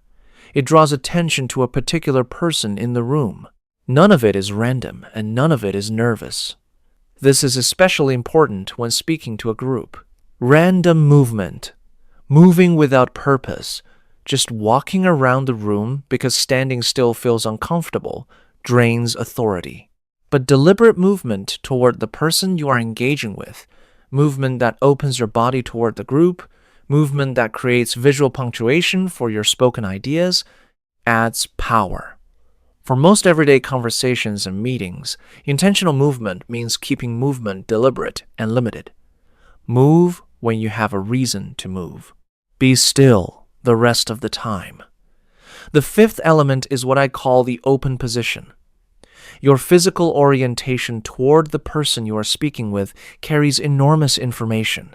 A closed body position, arms crossed, body angled away, shoulders turned, communicates defensiveness, discomfort, or disengagement. An open body position, arms uncrossed, body facing directly toward the other person, communicates confidence, openness, and genuine engagement. This is simple enough that it seems almost trivial, but the number of people who habitually cross their arms, who angle away from conversations, who create physical distance and closure in their body language without being aware of it is very high. And the signal this sends is very clear, even to people who are not consciously analyzing body language. Practice the open position deliberately. In conversations, check in with yourself. Am I physically open? Are my arms relaxed? Is my body facing the person? Is my weight settled? These brief check-ins will, over time, make the open position your default, rather than something you have to remember. The sixth element is the quality of listening presence. This might be the most overlooked element of all. When you are listening to someone, the quality of your listening is visible. It is communicated through your face, your posture, your eye contact, and the micro responses you make to what the person is saying. Powerful communicators listen visibly. They nod at appropriate moments. Their expression responds naturally to what they are hearing. They lean slightly forward when something interesting is being said. They do not look at their phone. They do not visibly prepare their response while the person is still speaking. This quality of visible, active listening is one of the rarest and most valued qualities in communication. Most people, while listening, are thinking about what they are going to say. Their eyes glaze slightly as their attention shifts inward, and the person speaking can feel this. They can sense when they are not truly being heard, and they respond by becoming less open, less honest, less willing to give you the best of their thinking. When you listen with full visible presence, the person speaking to you feels the impact of that attention immediately. They speak more openly. They think more clearly. They trust you more. And they give you far more information and influence than they would if you were listening with only part of your attention. Presence is not a trick. It is not a technique you put on and take off. It is a way of being in space that is cultivated through practice and awareness. Start with one element. Practice it deliberately for a week. Then add the next. Over time, the separate elements become integrated into a natural way of being that communicates authority and warmth before you have said your first word. Chapter 10. The Long Game Building, the Communication Identity of a Leader We Have. Covered a great deal in this audiobook. We have talked about the root causes of communication struggles. We have explored the architecture of authority. We have examined the power of deliberate speech. We have looked at word choices that build or destroy credibility. We have studied emotional intelligence, respectful disagreement, storytelling, persuasion, and presence. All of these are powerful individually, but their real power comes not from using them occasionally or in special situations. It comes from integrating them into your identity, from making them not things you do, but things you are. This final chapter is about the long game. It is about what it means to build, over time, the communication identity of a leader. Not a performance of leadership, not a costume you put on when the stakes are high. A genuine, integrated, consistent way of being in language that reflects who you are at your deepest level and projects that person clearly into every interaction you have. The first thing to understand about the long game is that it is not linear. You will have weeks where you are speaking with real clarity and power. And you will have weeks where old habits return, where you find yourself hedging and apologizing and rushing and feeling like all the progress you have made has somehow disappeared. This is not failure. This is the nature of learning anything complex. The nervous system changes in cycles, not in straight lines. The setback is part of the process. What matters is not that you never fall back on old patterns. What matters is that you notice it when you do, that you are gentle with yourself about it, and that you return to your intention the next time a conversation gives you the opportunity. The second thing to understand is that identity change requires deliberate narrative. Most people's identity is something that happened to them, rather than something they chose. They received messages from their family, their culture, their early experiences about who they are and what they are capable of. Many of those messages were limiting. Many of them were simply wrong. But because they were repeated often enough, in enough different contexts, they became part of the person's self-concept. You can change your self-concept. But to do so, you need to be deliberate about the story you tell about yourself. Not the story you tell other people, though that matters too. The story you tell yourself. The narrative in your own mind about who you are as a communicator. If you currently tell yourself, I am not a confident speaker. English is not my first language, and people can tell. I am better at writing than speaking. I get nervous in important conversations. Then even if you practice all of the techniques in this audiobook, your performance will be constrained by that narrative.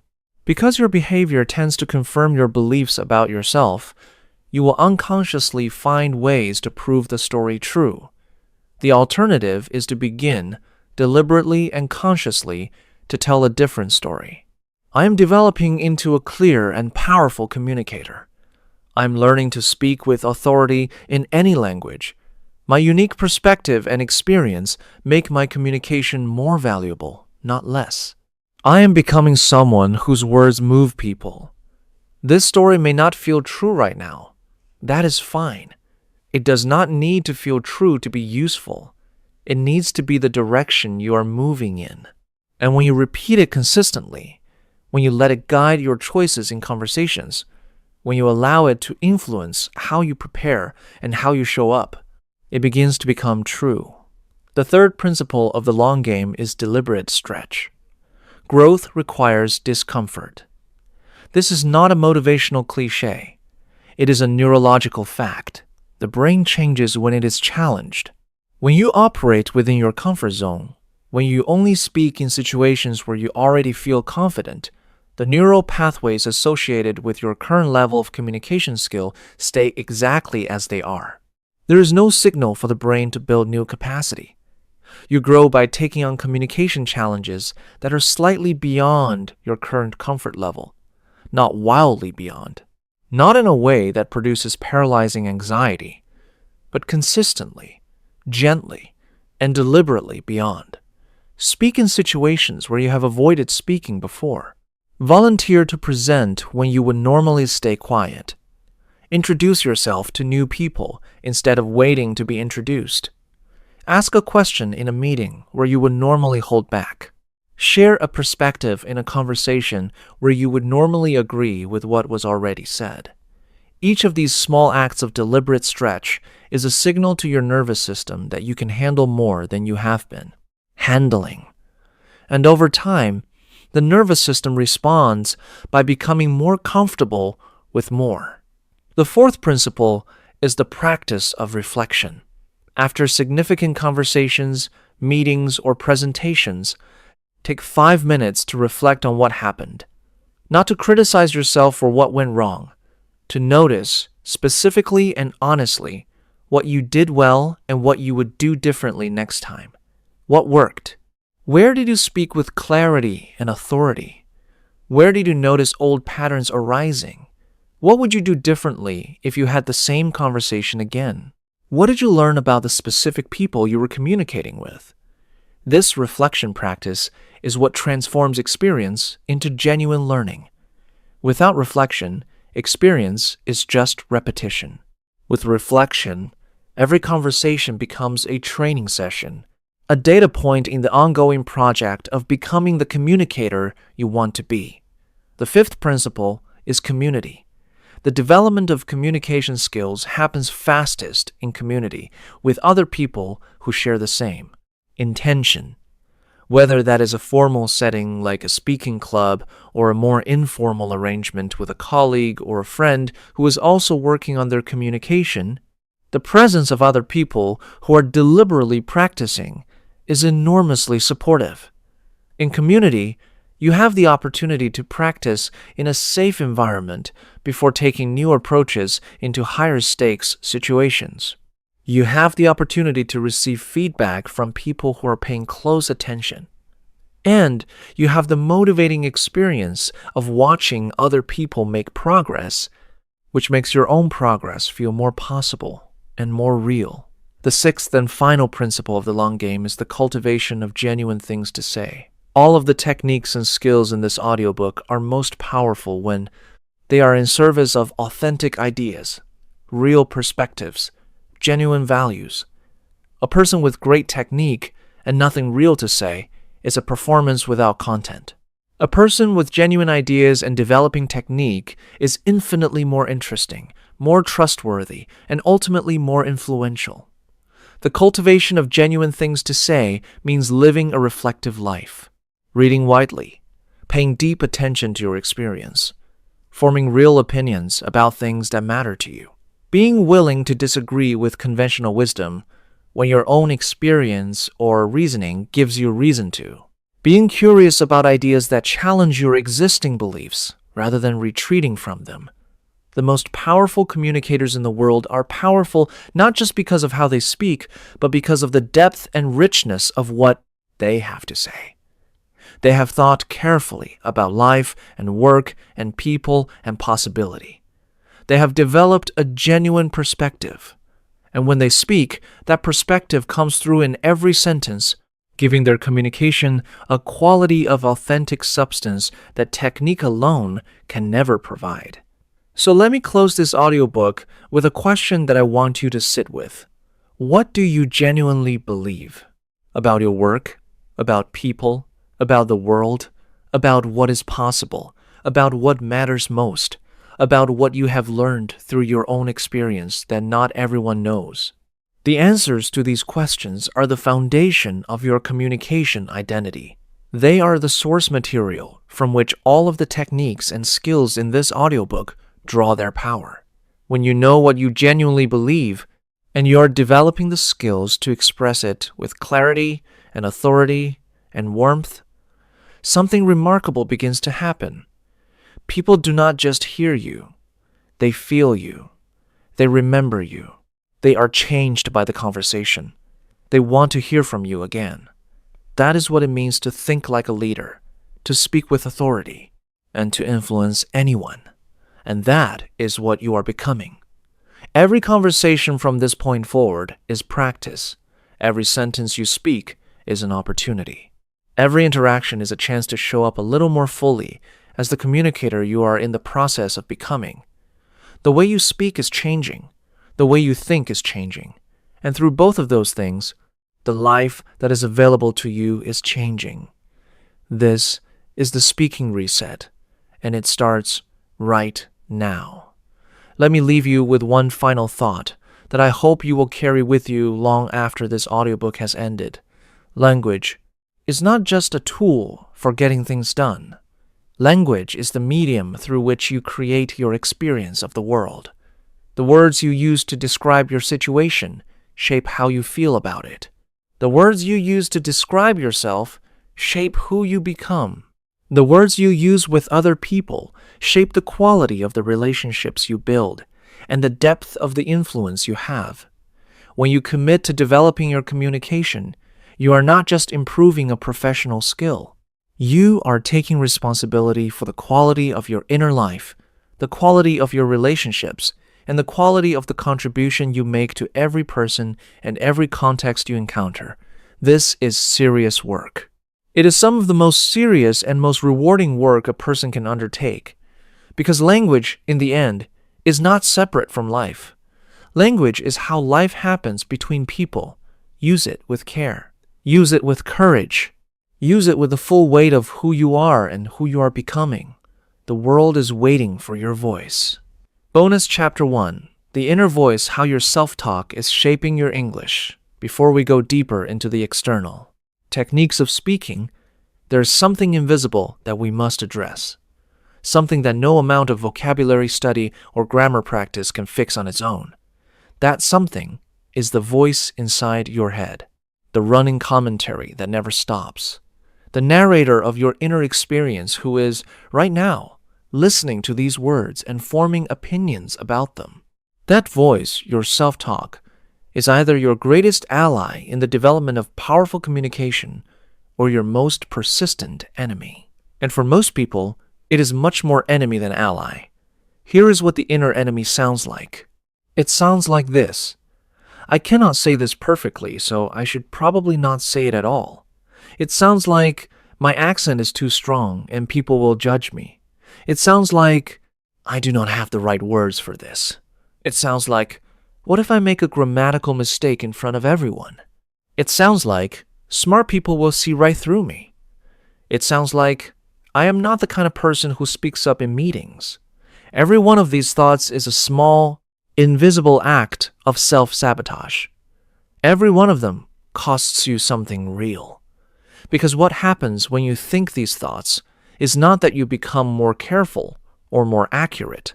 What happens is that the anxiety they produce floods your prefrontal cortex, the part of your brain responsible for language processing, and actually reduces your access to the vocabulary and the fluency you already have.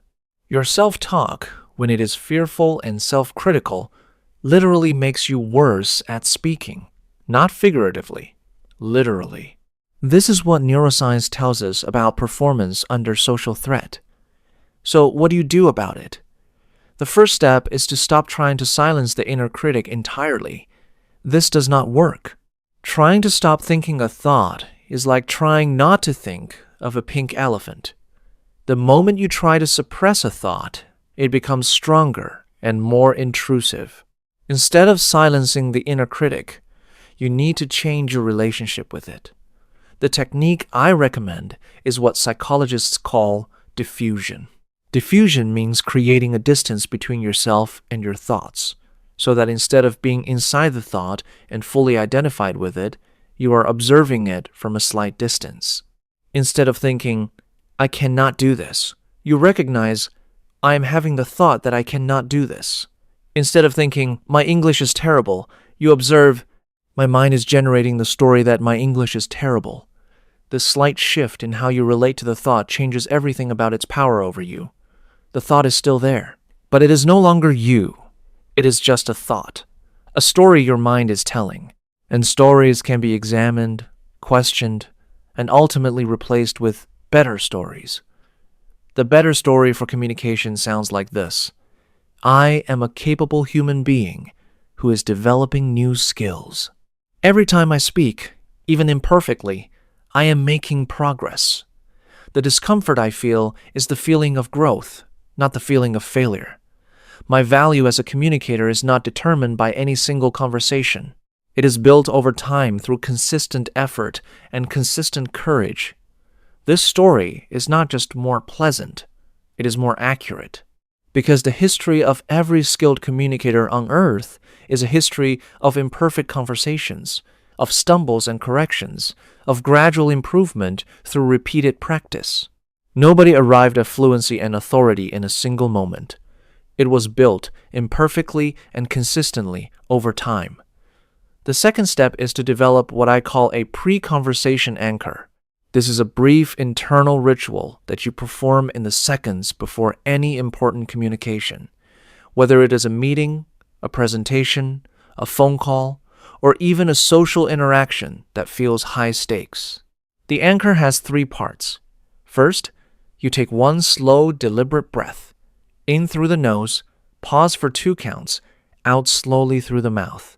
This breath activates the parasympathetic nervous system and begins to reverse the physiological signs of anxiety. Second, you say one sentence to yourself, the same sentence, every time, until it becomes automatic. Something like, I have something real to offer in this conversation. Or, I speak with clarity and I listen with care. Or, my voice matters and I'm going to use it. Choose a sentence that is true, specific, and personal to your situation. Third, you let it go.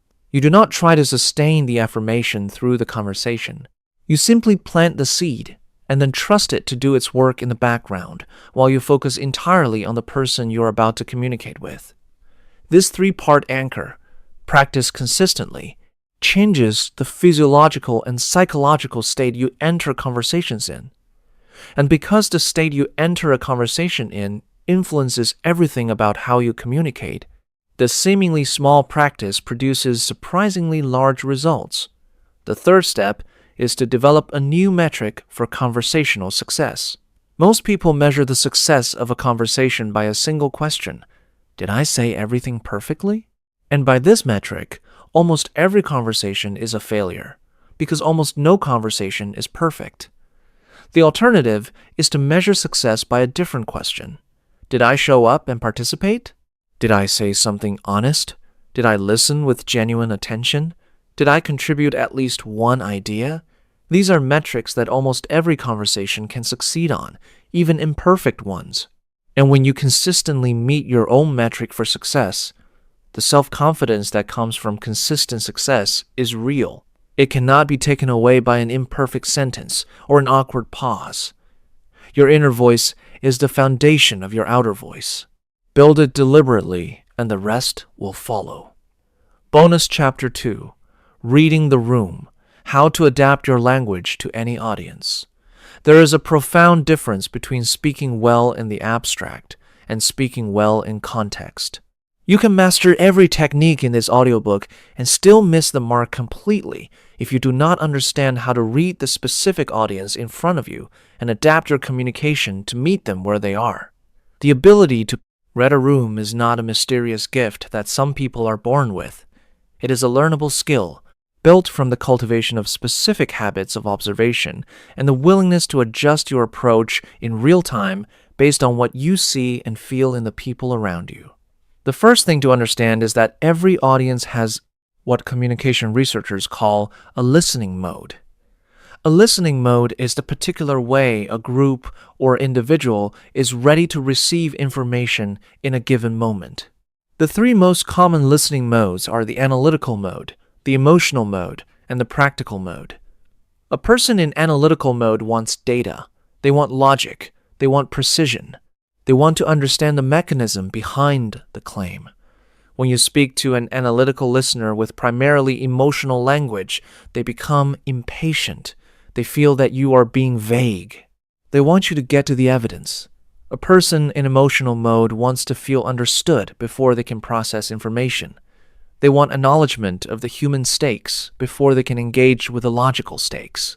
When you speak to an emotional listener with primarily analytical language, they feel disconnected from you. They feel that you do not really understand what matters here. A person in practical mode wants to know what to do. They want action. They want clarity about the next step. When you speak to a practical listener with long analytical or emotional explanations, they become restless. They want the bottom line. The skill of reading a room begins with identifying which listening mode the people you are speaking to are currently in. You do this by observing. Watch their body language. Are they leaning forward with curiosity, which suggests analytical mode? Are they emotionally activated, showing tension or distress, which suggests emotional mode? Are they checking their watch or looking for an exit, which suggests practical mode? Listen to the questions they ask. Analytical questions sound like, "What data supports that?" Or, "How did you arrive at that conclusion?" Emotional questions sound like, "How is the team feeling about this?" Or, "What does this mean for the people involved?" Practical questions sound like, "What do we do next?" Or, "What does this mean for my schedule?" Once you have identified the listening mode, you adapt. This does not mean you abandon your core message. It means you find the door into their mode of listening and walk through it before presenting your message. For an analytical listener, you lead with evidence. The data from the last 6 months shows a clear pattern. Then you present your message. For an emotional listener, you lead with acknowledgement. "I understand this has been a difficult period for the team. I want to address that directly." Then you present your message. For a practical listener, you lead with the action. "Here is what I am recommending we do." Then I want to explain why. Most audiences contain all three types. This is why the most skilled communicators structure their communication in a way that serves all three modes. They begin with a brief emotional acknowledgement, move through the key data and reasoning, and end with a clear practical recommendation. This sequence satisfies the emotional listener at the beginning, the analytical listener in the middle, and the practical listener at the end. Beyond listening modes, there are several other dimensions of audience reading that matter greatly. The first is the energy level in the room. Early morning audiences often need energy from the speaker. They need pace and warmth and enthusiasm to bring them online. Afternoon audiences, especially after lunch, need engagement. They need questions, interaction, something that pulls them actively into the conversation rather than allowing them to remain passive. Late afternoon audiences are often tired and slightly resistant. They need efficiency. They need you to get to the point quickly and not waste their time. The second is the level of trust already established. If you are speaking to people who already know and trust you, you can move faster. You can make claims with less supporting evidence because your track record provides the evidence. If you are speaking to people who are new to you, you need to build credibility before you build your argument. You need to earn the right to be believed before you ask them to believe you. The third is the cultural context. Different cultures have genuinely different norms around directness, around the expression of disagreement, around the relationship between hierarchy and communication, and around what counts as respectful engagement. A level of directness that reads as confident and clear in one cultural context may read as aggressive or disrespectful in another. A degree of deference and formality that reads as respectful in one context may read as lacking confidence in another. This is not a reason to be paralyzed by cultural complexity. It is a reason to cultivate genuine curiosity about the backgrounds and norms of the people you are speaking with, to ask questions, to listen before you lead, to hold your default communication style lightly, and be willing to adjust it when you sense that adjustment is needed. Reading the room is ultimately about humility. It is about recognizing that the audience is not there to receive your communication. You are there to serve their need, to understand, to feel, and to act. When you approach every communication with that servant orientation rather than a performance orientation, the adjustments come naturally because you are genuinely paying attention to whether your communication is landing the way you intend. Bonus Chapter 3 questions. The most underrated leadership skill. If you could only develop one communication skill for the rest of your life, and that one skill would maximize your influence, your understanding of other people, and your reputation as a thinker and a leader, I would recommend that you develop the skill of asking great questions. Great questions are more powerful than great statements. And this surprises many people, because when we think of influential communicators, we tend to think of people who say important things. We think of speeches and declarations and powerful arguments. But the leaders who sustain influence over long periods of time are almost always people who ask questions that nobody else is asking. Questions that open up new spaces of thinking. Questions that make people feel genuinely curious rather than evaluated or judged. The first thing to understand about great questions is that they require genuine curiosity. You cannot fake a great question. If you're asking a question not because you want to understand something, but because you want to demonstrate your own intelligence or steer the conversation in a predetermined direction, the question will feel manipulative. People will sense the agenda behind it, and they will close down rather than open up. Genuine curiosity is both a habit and a choice. It is the habit of approaching every person and every situation with the assumption that there is something there worth understanding that you have not yet understood. And it is the choice, in any given moment, to be genuinely interested in the answer before you ask the question. There are 5 categories of questions that great communicators and leaders use most effectively. The first category is the clarifying question. The clarifying question does exactly what its name suggests. It clarifies. It takes something that was said at a level of abstraction or vagueness and brings it down to a level of specificity where it can actually be examined. Clarifying questions sound like, when you say the project is behind, what specifically does behind mean? Or, you mentioned we need to be more innovative. Can you describe what innovation looks like concretely in this context? Or, what would success look like here, in very specific terms? Clarifying questions are powerful for 2 reasons. First, they reveal to both parties whether the original statement actually had concrete meaning or was floating in comfortable vagueness. Very often, when a claim is pushed down to the level of specificity, it becomes clear that the speaker was using a word without a firm idea of what it referred to. This is not a failure. It is information. And the clarifying question made it visible in a respectful way. Second, clarifying questions demonstrate that you are paying extremely close attention. They show that you are not just processing the surface of what is being said, but actually engaging with its meaning and precision. The second category is the assumption-revealing question. Every argument, every plan, every recommendation rests on a set of assumptions. Some of those assumptions are explicitly stated. Many of them are not.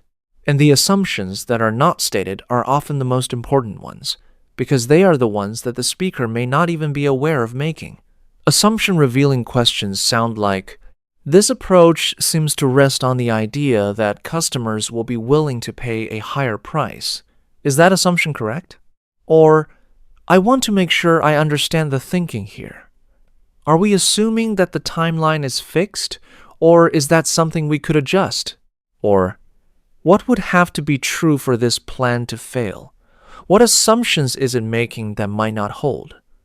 These questions do not challenge the argument directly. They invite the person to examine the foundations of their own thinking. And because they are framed as genuine curiosity rather than attack, they tend to produce thoughtful reflection rather than defensive reaction. The third category is the consequence question. A consequence question asks the person to think forward in time, to trace the logical implications of a position or a plan to their natural conclusion. Consequence questions sound like, if we take this approach, what does the situation look like in 12 months? Or, what happens if this does not work the way we hope? Or, who else will be affected by this decision, and how will they respond? Consequence questions are invaluable in planning and decision-making contexts because they force a move from the comfortable zone of the present, where a plan sounds good, to the more challenging zone of the future, where its real-world implications become visible. Leaders who ask consequence questions before committing to a course of action make far fewer expensive mistakes than leaders who do not. The fourth category is the perspective question. A perspective question invites the person to consider a point of view that is different from the one they have been operating from. Perspective questions sound like, how would a new customer experience this without any of the context we have? Or, if someone who strongly disagreed with this approach were in the room right now, what would they say? Or, what would this look like from the perspective of the people who are most affected by it? Perspective questions are the antidote to groupthink and echo chamber thinking. They gently introduce the presence of absent voices, people whose experience and viewpoint are relevant to the decision, but who are not currently represented in the conversation. The fifth category is what I call the generative question. The generative question is not analytical. It is creative. It opens up possibility rather than examining what already exists. Generative questions sound like, what would we do here if we were not constrained by how we have always done it? Or, if this were going extremely well, what would be different? Or, what would the ideal version of this look like if we set aside the practical obstacles for a moment? Generative questions are most valuable when a conversation has become stuck in problem analysis. When everyone in the room is focused on what is wrong and what cannot be done, a well-timed generative question breaks the grip of that mental frame and creates space for something new to emerge. Here's the final thing I want to say about questions. There is a direct relationship between the quality of your questions and the quality of the thinking that happens around you. When you consistently ask better questions, the people around you begin to think better. They become more precise, more reflective, more creative, more honest about their assumptions. This is one of the clearest and most consistent findings in the research on leadership effectiveness. The best leaders do not just have better answers, they generate better questions. And those questions lift the thinking of everyone in the room. Your questions are your most powerful tool for influencing how people think without telling them what to think. Master them. Bonus Chapter 4 meetings, presentations, and high-stakes conversations applying everything in real situations. Everything we have covered in this audiobook is preparation for a single thing. The moment when you are in a real conversation or a real presentation with real stakes, and you need to communicate at your best. In this chapter, we are going to make everything concrete by looking at 3 specific high-stakes communication contexts and how to apply the full system we have built. The first context is the meeting. Meetings are where most professional communication happens. They are also where most professional communication fails. Too many voices, too little direction, too much time spent on the wrong things, and too little clarity about what was actually decided or committed to. And for many non-native English speakers, meetings carry the additional challenge of a faster pace of conversation, overlapping voices, and the social pressure to contribute while also keeping up with everything being said. Here is a system for navigating meetings with authority. Before the meeting, you need to know two things. What is the single most important thing you want to communicate or contribute in this meeting? And what is the single most important thing you need to understand by the end of it? Having clear answers to these two questions before you walk into any meeting gives you a North Star that keeps you focused when the conversation moves quickly. In the meeting itself, the first thing to understand is that the timing of your contribution matters as much as the quality of it. Speak early. Not first necessarily, but early. People who speak early in a meeting are perceived as more engaged and more authoritative than people who wait until late in the conversation to enter. Waiting too long also makes it harder to enter, because the conversation has moved further along and finding a natural entry point becomes more difficult. When you do speak, use the authority structure we built in Chapter 2. Make your point declaratively. Anchor it in something specific. Keep it brief and end cleanly. Resist the temptation to keep talking after you have made your point, as if you need to fill the silence to ensure that people take you seriously. The brief, clean contribution that ends deliberately is always more impactful than the long, meandering one that trails off. When you want to challenge or question something in a meeting, use the exploratory frame from Chapter 6. Do not contradict directly. Ask, I want to make sure I understand the reasoning here. Are we assuming that the budget is fixed? This is cleaner and more effective than, I disagree with that approach. After the meeting, follow up in writing. Send a brief message or email that summarizes what you understood to be the key decisions and commitments from the conversation. This is not just a record-keeping exercise. It is a communication act that positions you as someone who listens precisely, thinks clearly, and takes accountability seriously. And it is extraordinarily rare. The person who consistently follows up meetings with clear, precise summaries becomes, over time, the person others look to as the anchor of shared understanding. The second context is the presentation. A presentation is a structured opportunity to move people, not just to inform them, to move them from one place to another, from confusion to clarity, from skepticism to belief, from passivity to action. And if you approach every presentation as a performance of your own expertise rather than as a service to the movement of your audience, you will almost certainly fall short of what is possible. The structure of a high-impact presentation follows a simple arc. You begin with a hook that captures attention and creates emotional engagement with the topic. You establish the problem or the question that the presentation is going to address. You build your case through evidence, story, and reasoning. You address the strongest objections, and you close with a clear call to action or a clear synthesis of the key insight. The hook is something that most presenters underinvest in. They begin with logistics. Today, I'm going to be talking about, or in this presentation, we'll be covering 3 main areas. These openings tell people what is coming, but they do not make people care that it is coming.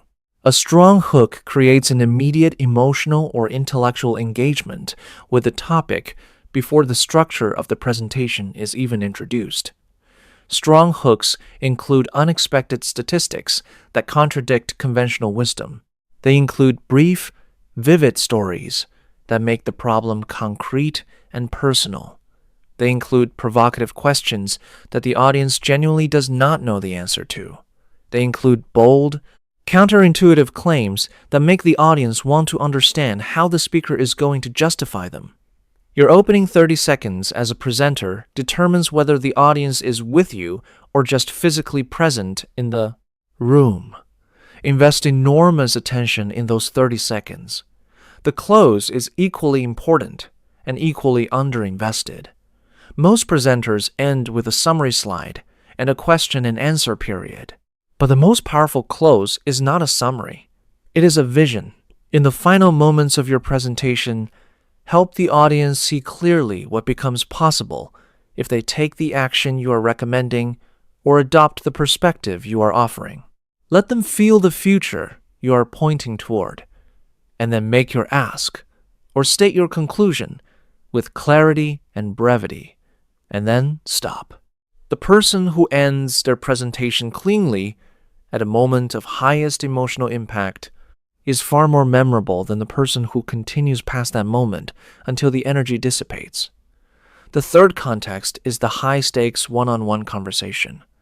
These are the conversations that matter most and that people are often least prepared for.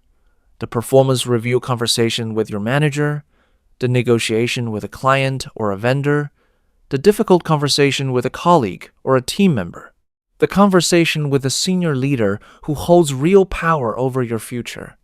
These conversations carry weight, and the weight tends to produce exactly the communication behaviors that undermine the conversation: the rushing, the over-explaining, the hedging, the pre-apology, the capitulation under pressure. The system for high-stakes one-on-one conversations has 3 phases. The first phase is the opening, and it should be unhurried. Do not rush into the substance. Take a moment to acknowledge the person, to show that you are present and genuinely engaged with them as a human being before you engage with the topic. This is not small talk for its own sake. It is the establishment of a human connection that makes the subsequent substantive conversation more productive. The second phase is the listening phase. Before you make your case, before you share your perspective, before you reveal what you want from the conversation, you need to understand where the other person is. Ask an open question. Listen fully to the answer. Reflect back what you heard to demonstrate that you understood. Only after you have done this should you introduce your own perspective, because now you know the landscape you are walking into. And you can present your perspective in a way that is responsive to what the other person actually said rather than what you assumed they would say. The third phase is the resolution phase. Every high-stakes conversation needs to end with clarity about what was decided, what was committed to, and what happens next. This clarity does not happen automatically. Someone needs to create it. Be that person. Before the conversation ends, name the conclusion. Let me make sure we are both clear on what we are agreeing to here. This is not controlling, it is responsible, and it protects both you and the other person from the ambiguity that creates conflict and disappointment after the fact. These 3 contexts, meetings, presentations, and high-stakes one-on-one conversations, cover the vast majority of the communication situations where your skills will be most tested and where the development of those skills will produce the greatest returns. Return to this chapter before important interactions. Use it as a checklist. And watch how the quality of your preparation changes the quality of your outcomes. Bonus Chapter 5. The vocabulary of power-specific words and phrases that leaders use. Throughout this audiobook, we have discussed communication in terms of structure, pace, emotion, and psychology. In this final expansion chapter, I want to get very specific. I want to give you actual words and phrases, the precise language that powerful communicators use and that most people do not. Not as a script to memorize, but as a vocabulary to absorb, to understand in context, and to make genuinely your own. Powerful communicators use a specific kind of language that I call precision language. Precision language is language that is exact without being technical. It is language that communicates nuance without requiring a dictionary. It is language that sounds considered and intelligent without sounding rehearsed or artificial. The first category of precision language is language of clarity. These are phrases that signal to the listener that you're about to make something clearer and simpler. Leaders use them because clarity is one of the rarest and most valued things in any professional context. Phrases of clarity include, "At the heart of this is," and "The simplest way to think about this is," and "What this really means at its core is," and "Strip away the complexity and what you have is." These phrases prepare the listener to receive something essential. They signal, "I am not going to give you everything. I am going to give you what matters." And that signal itself creates authority. The second category is language of ownership. Language of ownership is language that demonstrates that you are taking genuine responsibility for your position, your decision, or your recommendation. It sounds like, "I believe, and in my judgment, and my honest assessment is, and I am recommending." These phrases are the opposite of the hedge language we discussed earlier, but they are not overconfident either. They are precise about the source of the claim. "This is my judgment, my belief, my recommendation." Not objective fact necessarily, but my considered position. Taking ownership of your positions in this way makes you more credible, not less, because it is honest about the limits of certainty, while still being clear about where you stand.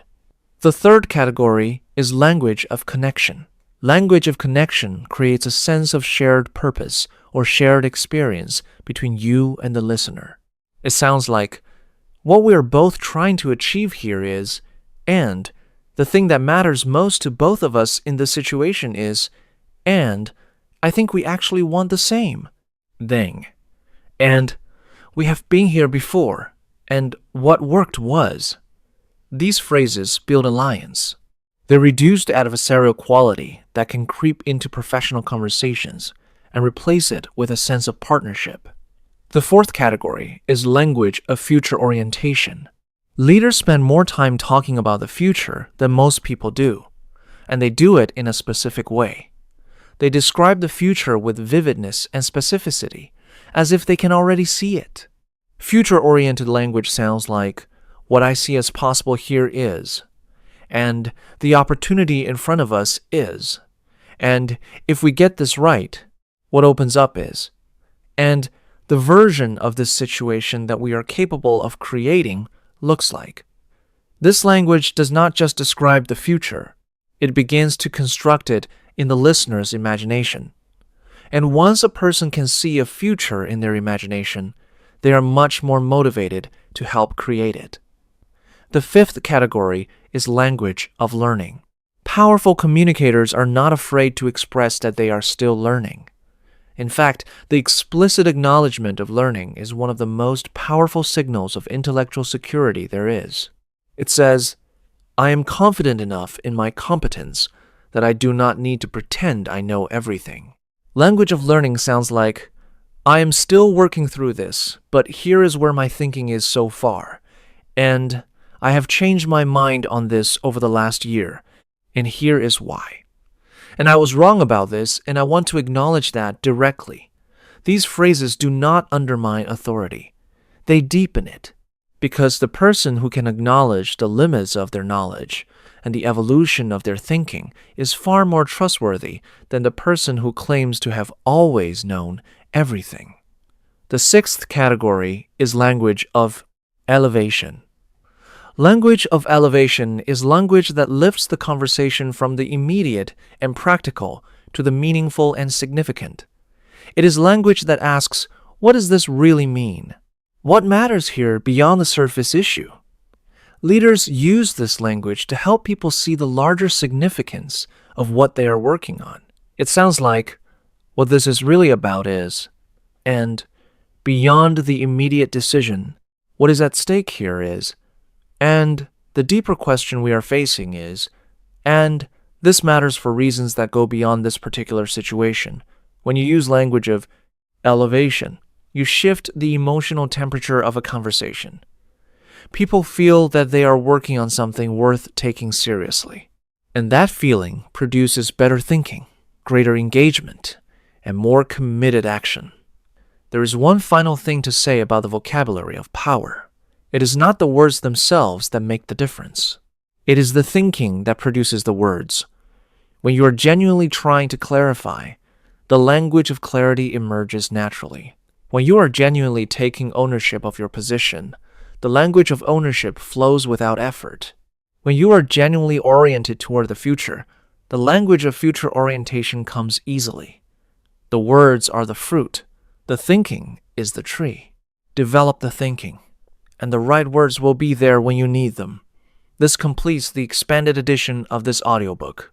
What you now hold is a complete system for thinking, speaking, and influencing at the highest level available to any human being. Not a collection of tricks, not a performance manual, a genuine transformation of the relationship between your mind and your language, and through both of those, your relationship with the world. The journey of communication mastery has no final destination. Every conversation is a new beginning. Every interaction is a new opportunity to express more fully who you are and what you believe. The skills in this audiobook are not things you will finish learning. They are things you will continue developing for the rest of your life. And that is not a burden. That is the gift. Go and use your voice. The world is waiting.